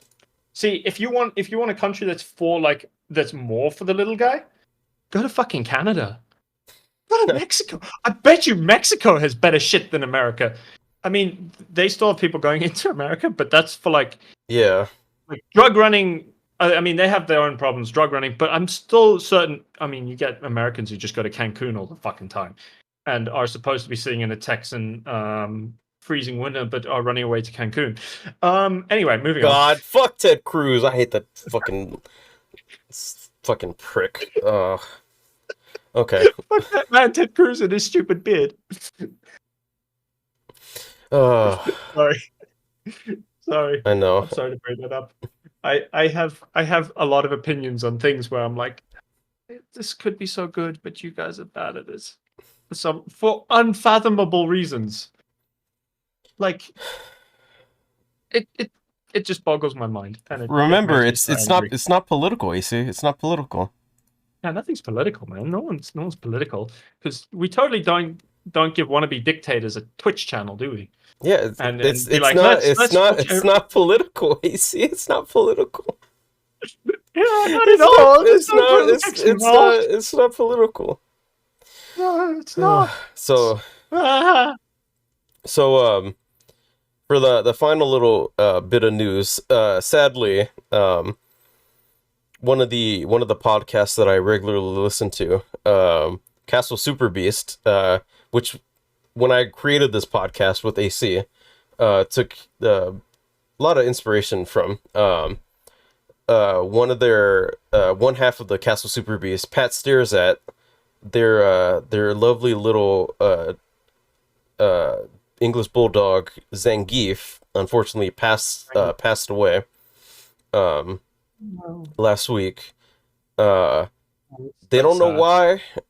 Apparently, it was under the watch of a boarding facility, like a hotel for dogs type Ugh. thing. Um, they mentioned that they're currently getting an autopsy done to see what actually happened.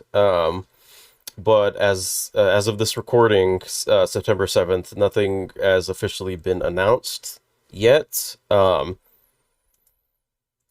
So let me pull up his tweet. Let's see, just so I can read it verbatim. Quote, I'm devastated to tell you that our beloved dog Zangief passed away over the weekend. He was under the watch of a boarding facility and he died due to an incident that is under investigation. We are angry and heartbroken and traumatized and we just want our boy back. We can't provide any details yet, as again, this is under investigation. I will likely still be streaming as I found the house eerily quiet and impossible to sit in too long without him. I desperately need to get back to doing things that feel normal. I need to distract myself, and I just can't keep doing nothing. I'm too fucked up over it all. I may have to take a few extra breaks, and I ask you to be patient with us. Thanks. Um, he has he has said on a stream, I think early this week, the reason why it feels like so eerily quiet is because if you guys do have English bulldogs, they make a lot of like pig noises and stuff. Yeah, they can't breathe. Yeah, They are so they are very sad animals. As much as he may have loved his dog, I feel very sorry for his dog. The fact that it was born, because English bulldogs are like pugs, and they should not. They need to be bred into a better state, because they're like nasal cavities are too small, so they can't get enough oxygen in properly. yeah. They're a mess. They're a mess of an animal. Um. But Also, I really yeah. did like listening to his the podcast. He'd give updates on like how the dog was doing, and he just recently had a child, Pat Jr. So they were getting along really well with the dog and all that. And if you're curious why he was named Zangief, it's because He him loves and Street the Fighter. Street Fighter character Zangief share the same birthday. That makes sense.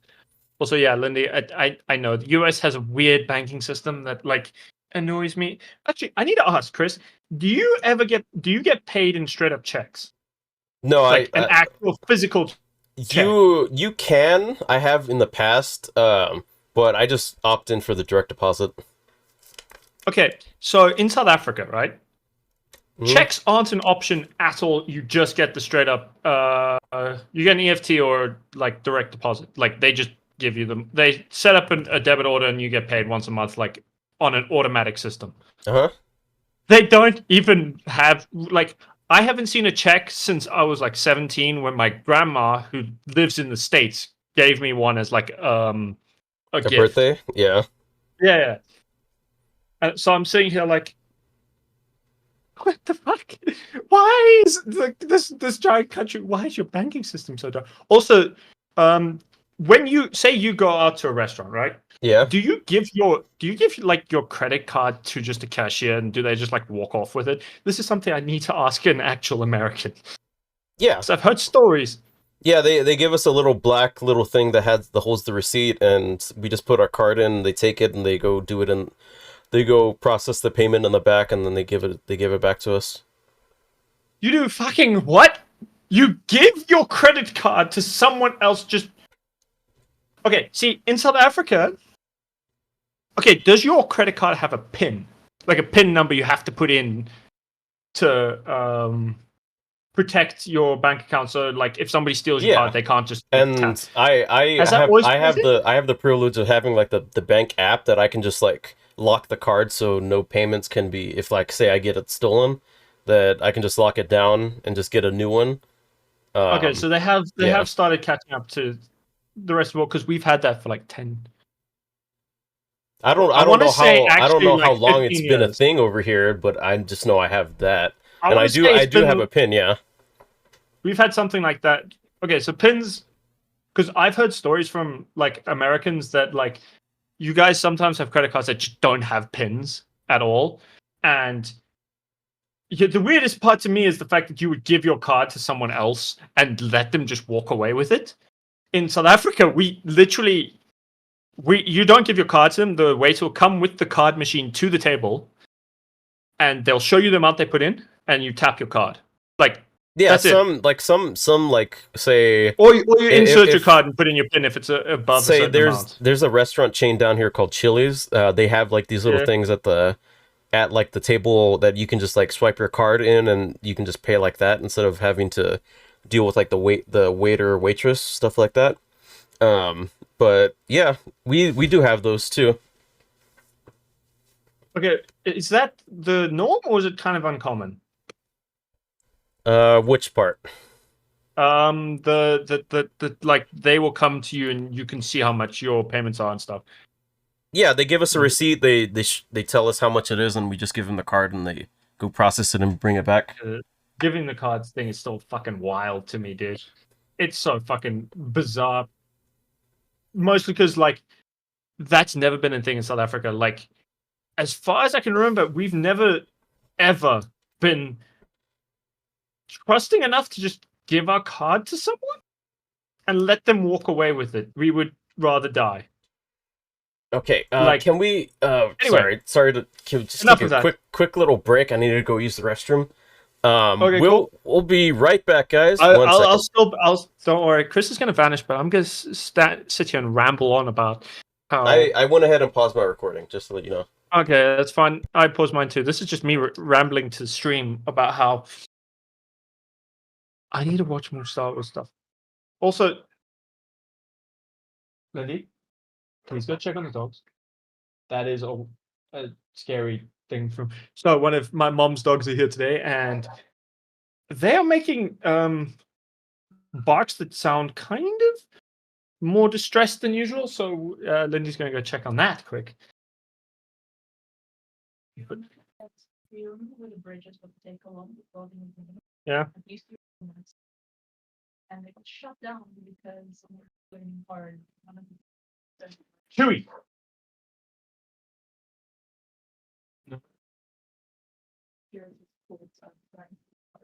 Yeah, sorry. Chewy's barking and making noise. Chewy. Chewy. You're okay, puppy. Chewy. He's being nervous because the other dogs barking outside are like they have an effect where if they bark, he wants to bark, and then he wants to go see what happens, and then he makes a noise, and then it just becomes an infinite loop of just like noisy dogs making noise at each other and making more noise and making more noise. They're probably barking at nothing, but like there's 3 of them all barking, and they're all making a great big irritating noise. I don't understand it, but you know, dogs be dogs. It's very, very funny. Okay, everyone, Also- I'm back. Whew. Chris has returned, so I'm going to unpause this recording here. All right. So, what were you talking about before I had to go? Oh no, I was talking about my dogs making big amounts of noise, and then Oh. I was saying it is now coming to the part of this podcast where we need to start heading towards wrapping things up. However, what this means is, for the first time on this podcast, we are doing a small game. It's kind of a quiz of sorts on for this very first podcast because we haven't done it before and we have yet to do the, shall we say, penalties for losing, which will be from this podcast on kind of the homework for the next week's quiz, which means we are starting with the quiz on Yakuza. the game series Yakuza, because both me and Chris have played through all the games. I believe Chris has played past. He's played all of the games. I am still on Like a Dragon, which is game 7. So this Yeah. quiz only covers the first 6 games. First 3, according to Lindy. Well, it's kind of 0 to 3. Okay. So 0, 1, 2, 3. That's it. Yeah, 0, 1, Okay. 2, 3. And so, for this format, what we're going to do, because this quiz was my idea, I'm going to be the first one asking all the questions. If Chris can answer more and get correct more than 6, he wins, and he chooses a series that I watch. I'm basically making this above 60% to as a pass mark. So you have to get above 6 to win. If you get above 60%, you win, and you get to choose a series I have to watch. And next week you will be the quiz master, asking the questions about whatever it is you chose for me to watch. So, Okay. without further ado, here we go. We're going to begin with question 1, which is: how did Goro Majima, earn the name Mad Dog of Shimano? Is it like a multiple choice, or I just give an answer No, and you no, tell no. me if it's right or You wrong? give an answer, and I'll confirm if it's correct or not. Okay. Or rather, Lindy will give me a thumbs up in the background if it is correct. So what I remember from what happened in 0, the whole thing with the blind lady getting kidnapped and Majima going all like crazy trying to find out where she's at. I remember one of the henchmen says, "Oh, he's like a mad dog." Is that why? Because Majima went crazy trying to search for the blind girl? Lindy, his answer is Majima lost his mind trying to save the blind girl. I can't remember her name either. Yeah.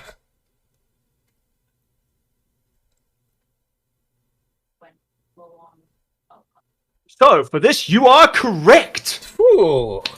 He stormed in and went mad dog. So, we move on to question number 2, which is: what is Kiryu and Haruto's relationship? Oh, Kiryu is Haruto's grandpa. This is correct. You see, I'm giving you easy ones. There was nothing to fear. What does Rikiya Shimabakuro's Irazumi look like? What is it of? Is that like his tattoo? Yes. His Oh, Yakuza it's, tattoo. But like, It's a snake. I think more specifically, it's a viper. this is correct.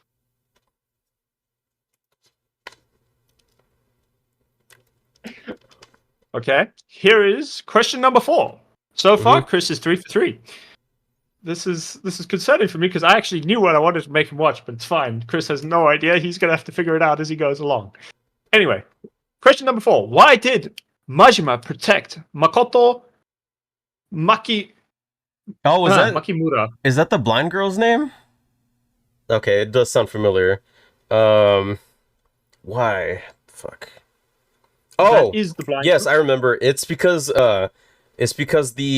his handler, I think. No, that's not. I thought it was Shibusawa, but it's the other dude. It's someone else's name. His handler told Majima, he had to kill her in order to get back, to basically get back into the family. But he couldn't. Join the Tojo. Yeah, to get back into the Tojo, but he didn't, and he ended up falling. And he ended up saving her and like falling in love with her. So you're saying it's because he fell in love with her? Is this your final answer? Well, no, my full answer would be because his handler told him.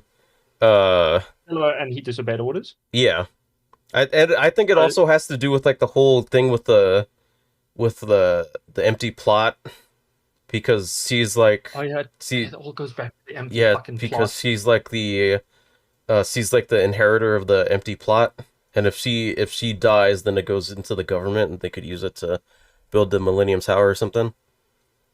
No, it was the other way around. If she dies, then like the Yakuza get it and they can do some random bullshit with it.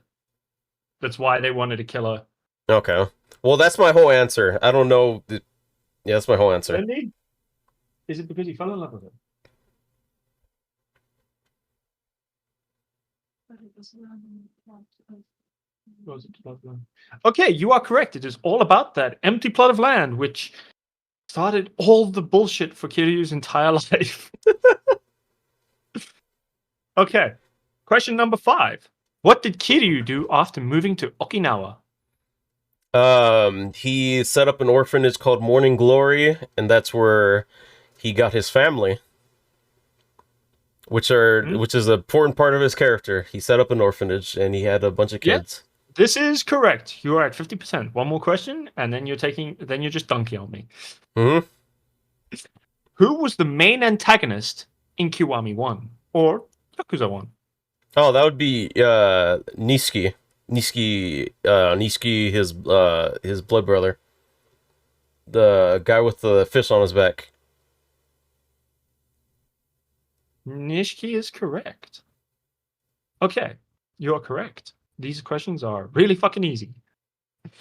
What is Kiryu's nickname in the Yakuza? The Dragon of Dojima. This is correct. Why did Kiryu adopt Haruka? Because Haruka was his childhood sweetheart, girl that he was in love with's daughter. Okay, this is correct. You have won this, but now we're just doing. What gift did Majima give to Makimura? Sorry about my stilted pronunciation. My brain Oh, had it's to the catch up. Makoto lady, right? I think he gave her a watch? He repaired an old watch of hers and gave it back to her. Yeah. I believe it was her father's, but yes, you are correct. The answer is a watch. What is the Yakuza game series called in Japan? I would fuck up the pronunciation, but I think it's Uh. Ryu ga Gotokaru, or Like a Dragon, something like that. Because the whole series, it's literally called Yakuza Like a Dragon. Ryu ga Gotoku, Gotaku. Okay. like a dragon. You are correct. That is a first-class victory for Chris. Let's give him a great big round of applause, ladies and gentlemen. Chris has won the very first quiz game and gets to decide what I have to watch as punishment for being very lazy. What? Might I Don't ask even worry about what you were gonna make me watch if I had lost? No, I'm going to save it for when I win. So if we do it again, you just make me watch the thing I want to do. Yeah. For the first time. Yeah. Okay.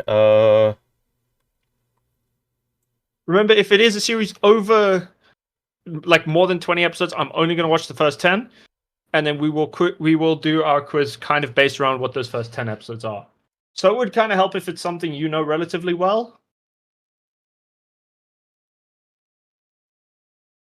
Fuck, what do I know really well? I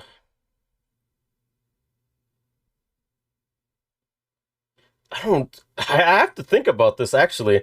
The funny thing is, I'd forgotten all about this whole quiz thing since the last podcast. That's fair. And I was talking with AC and like, what I'd have to think about it because I don't know a lot of shows that I actually watch. I mean, we've done The Boys, but Yeah, we've already seen it. Something that I'm like well versed on. It can also just be something you like that you've seen recently that you enjoyed. You don't have to be like super well versed, but like something you want to get me to watch as well. Have you seen Avengers: Earth's Mightiest Heroes? I have not. That's the first thing that popped into my mind. Oh, that can work if that is your choice. What else? Yeah, I think that'll be it. Avengers: Earth's Mightiest Heroes, 2010. So the first 10 episodes of Avengers: Earth's Mightiest Heroes. Hmm. It's gonna be a fun one. I'm gonna have to power through all of that. But So, that so does it conclude. only has 2 seasons. First season has 26 episodes. I might be able to, depending on how long those are. I might just breeze through the entire collection. We'll see. We'll see how far I go, or how Mhm. fast I get through it all.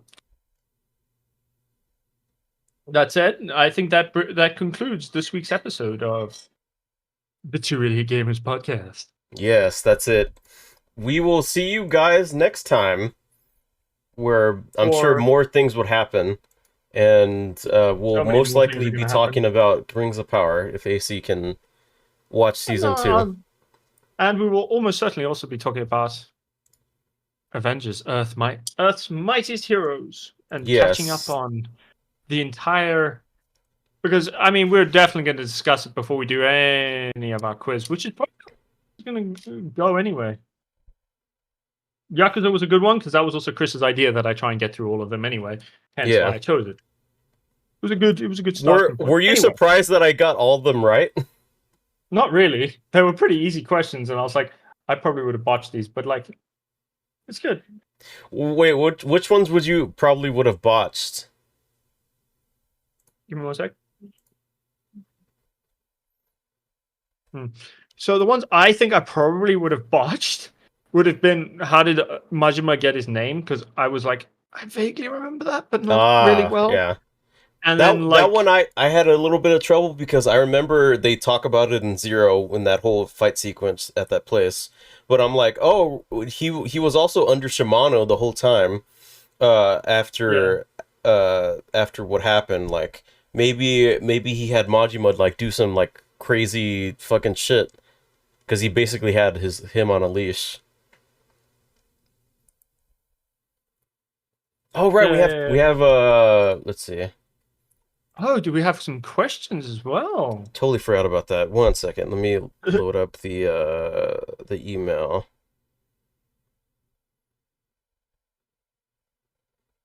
We just finished our quiz for the week, Wild Heart. Okay. This one from Wild Heart. The question is, what anime actually made you cry?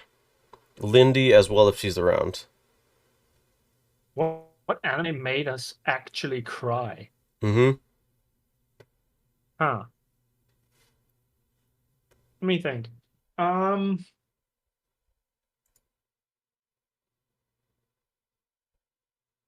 know Naruto did back in the day when I watched Yeah. like Uh, towards the end, the actual ending of the series did because like you go on this journey with these characters for as long as you do. At the end, when like the journey comes to an end, there's a lot of like feeling in that. So that did. Dragon Ball has made me cry. Like Vegeta's speech when he tries to kill Boo. mm-hmm. Yeah, that gets me every time, man. And Lindy says Lindy's ranking of answer, ranking of kings. kings. Yeah. I mean the first thing that pops into my mind is Parasite the Maximum, where the main character's mom gets killed and turned into like a parasite, and he's like forced to like to fight her, and he can't accept that she's like she got turned into a parasite, and he ends up like losing his heart, but ends up actually killing her. Oh, the other one that made. Yeah, anything that has to do with like moms and stuff always gets me like little teary-eyed and like sad. But I didn't like actually like full on cry about it. I just got real sad. I will say the other thing that got me to cry was One Piece. Mm-hmm. Are you guys going to try and catch up to One Piece? Fuck no, fuck no, fuck that. If you do read the manga, you'll get through it in like 2 weeks. the manga, because the manga is really gripping. Like, it's better. The anime is really hard to get through, right? They are doing like a re-release of it where it's going to be like Dragon Ball Kai, where it's kind of like condensed down because now all the chapters that they are adapting are like fully finished. They're not trying to do it like week to week with the manga. They're doing it now with hindsight. So it's going to be, the episodes will have a lot more manga chapters like condensed into each episode, which means it'll probably be, even with the whole, if the whole series, it won't be like over 1,000 episodes. It'll probably be like 250 episodes at max. It'll be several seasons, but it'll be like seasonal as well, which I think is a better way to do One Piece anyway. But there's a scene in the halfway point of the manga that fucking destroyed me when I read it. And yeah, Silent Voice never made me cry, but it made me, I don't know. It was. I didn't. It was sad. It was brutal. That is a brutal movie to watch. Yeah, the middle of One Piece, there is a thing that happens with. It's probably fairly famous, but it is a thing that happens with Ace that is just soul crushing. And there's also a scene, but it's like kind of a different kind of crying with Zoro. Just before that, where he like kind of cements his status as the like Luffy's A, biggest champion, and B, like the true first mate. He takes on, like kind of fully embraces his role as first mate. That just gets me every time. I don't want to give spoilers to anyone who actually wants to watch it, because it's an amazing thing when you get to it. Like, the scene is so fucking good. Like, the manga, it's so well done. The anime, like, even just watching it with the music is so fucking good. It's, like, also for Chris, if you want to try One Piece, I'd say just, like, watch the live action. The story's better paced. Because yeah, I've gotten in, like, I think, like, 4 episodes. Like, if you enjoyed that, then you could probably read the manga from, like, just before Drum Island and then watch through and you'll enjoy it. And, no, before Logtown. Sorry. You'll probably enjoy all that shit, and then, like, that stuff's going to be cool. You'll enjoy reading that, and you will... and I promise you, if you read One Piece, your favorite character will probably be Chopper. Yeah, Chopper looks cool. Yeah, you'll love Chopper, and then like when you get later on and you see like how he evolves, you'll like him even more. All right. Well, and then you'll simp over Robin, 100%. I should wait until the One Piece comes up. Probably Party Rock. I don't know what that means, One Piece. But okay. That's okay. So you remember when I said they're gonna make One Piece, but like Dragon Ball Kai?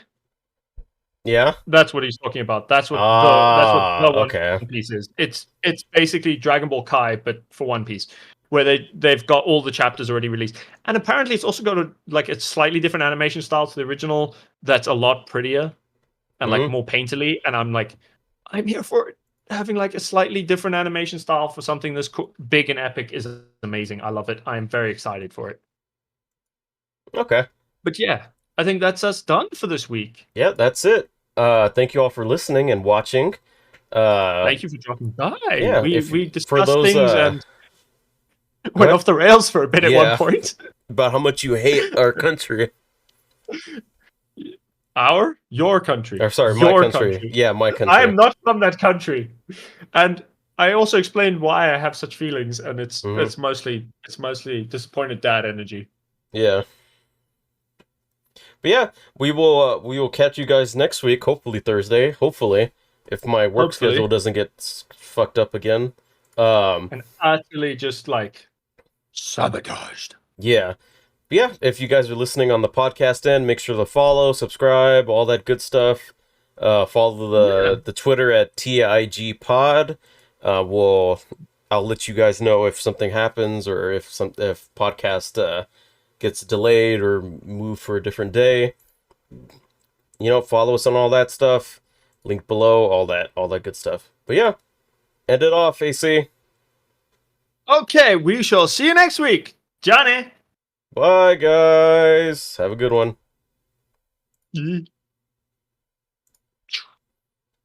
Okay, Okay. and Whew. that recording is complete. Lindy, my anime list is a thing for if we want to recommend anime stuff to each other. Mm-hmm. It's just like a database of anime and stuff. Oh, this is just not better TikTok. Podcast. This is podcast 10. That's our 10th podcast, man. Oh, yeah, shit. Yeah, we didn't even Maybe on our 20th we'll do something. But I Yeah, think by actually, you know what we can do for our 20th? what? Sorry to interrupt. But what I was thinking we could do by our 20th is we could do like a special where we play Ultimate Marvel vs. Capcom. Oh yeah, I bought that for you. Oh yeah. For a second, I thought like you were going to be like, yeah, that's what we'll do instead of a quiz, and I was like, no, we're not. We're going to do the quiz. 'Cause I actually Best like of three. Best of three has to suggest a bad movie for the other to watch. Yeah, but there has to be a terrible movie. But that'll be its own thing. And Yeah. I need to actually figure out how to play the fucking game properly because I'm still bad at it. I just picked it up and I'm used to Tekken, so the controls taking me a minute to get used to because it's like I have to switch like ways of playing and just figure it out. But yeah, I'll get there. Yeah, you heard it here first, folks. Me and AC are going to be playing Ultimate Marvel vs. Capcom 3 for our 20th episode. Yeah. I mean, this is the only place you could hear it. If you heard it anywhere else, where the fuck are you getting your podcast news? Are you guys like omnipotent? Are you guys just like stalking us? What the fuck? That's weird. Oh, I've been watching Failure Frame. That's pretty good so far. Okay. But yeah, thanks y'all for watching on the stream side. I gotta end it here because working an hour, they gotta be ready and all that shit. But yeah, until then, we will catch you guys next time. Yeah. See you guys. Cheers. Thanks for watching. Much love.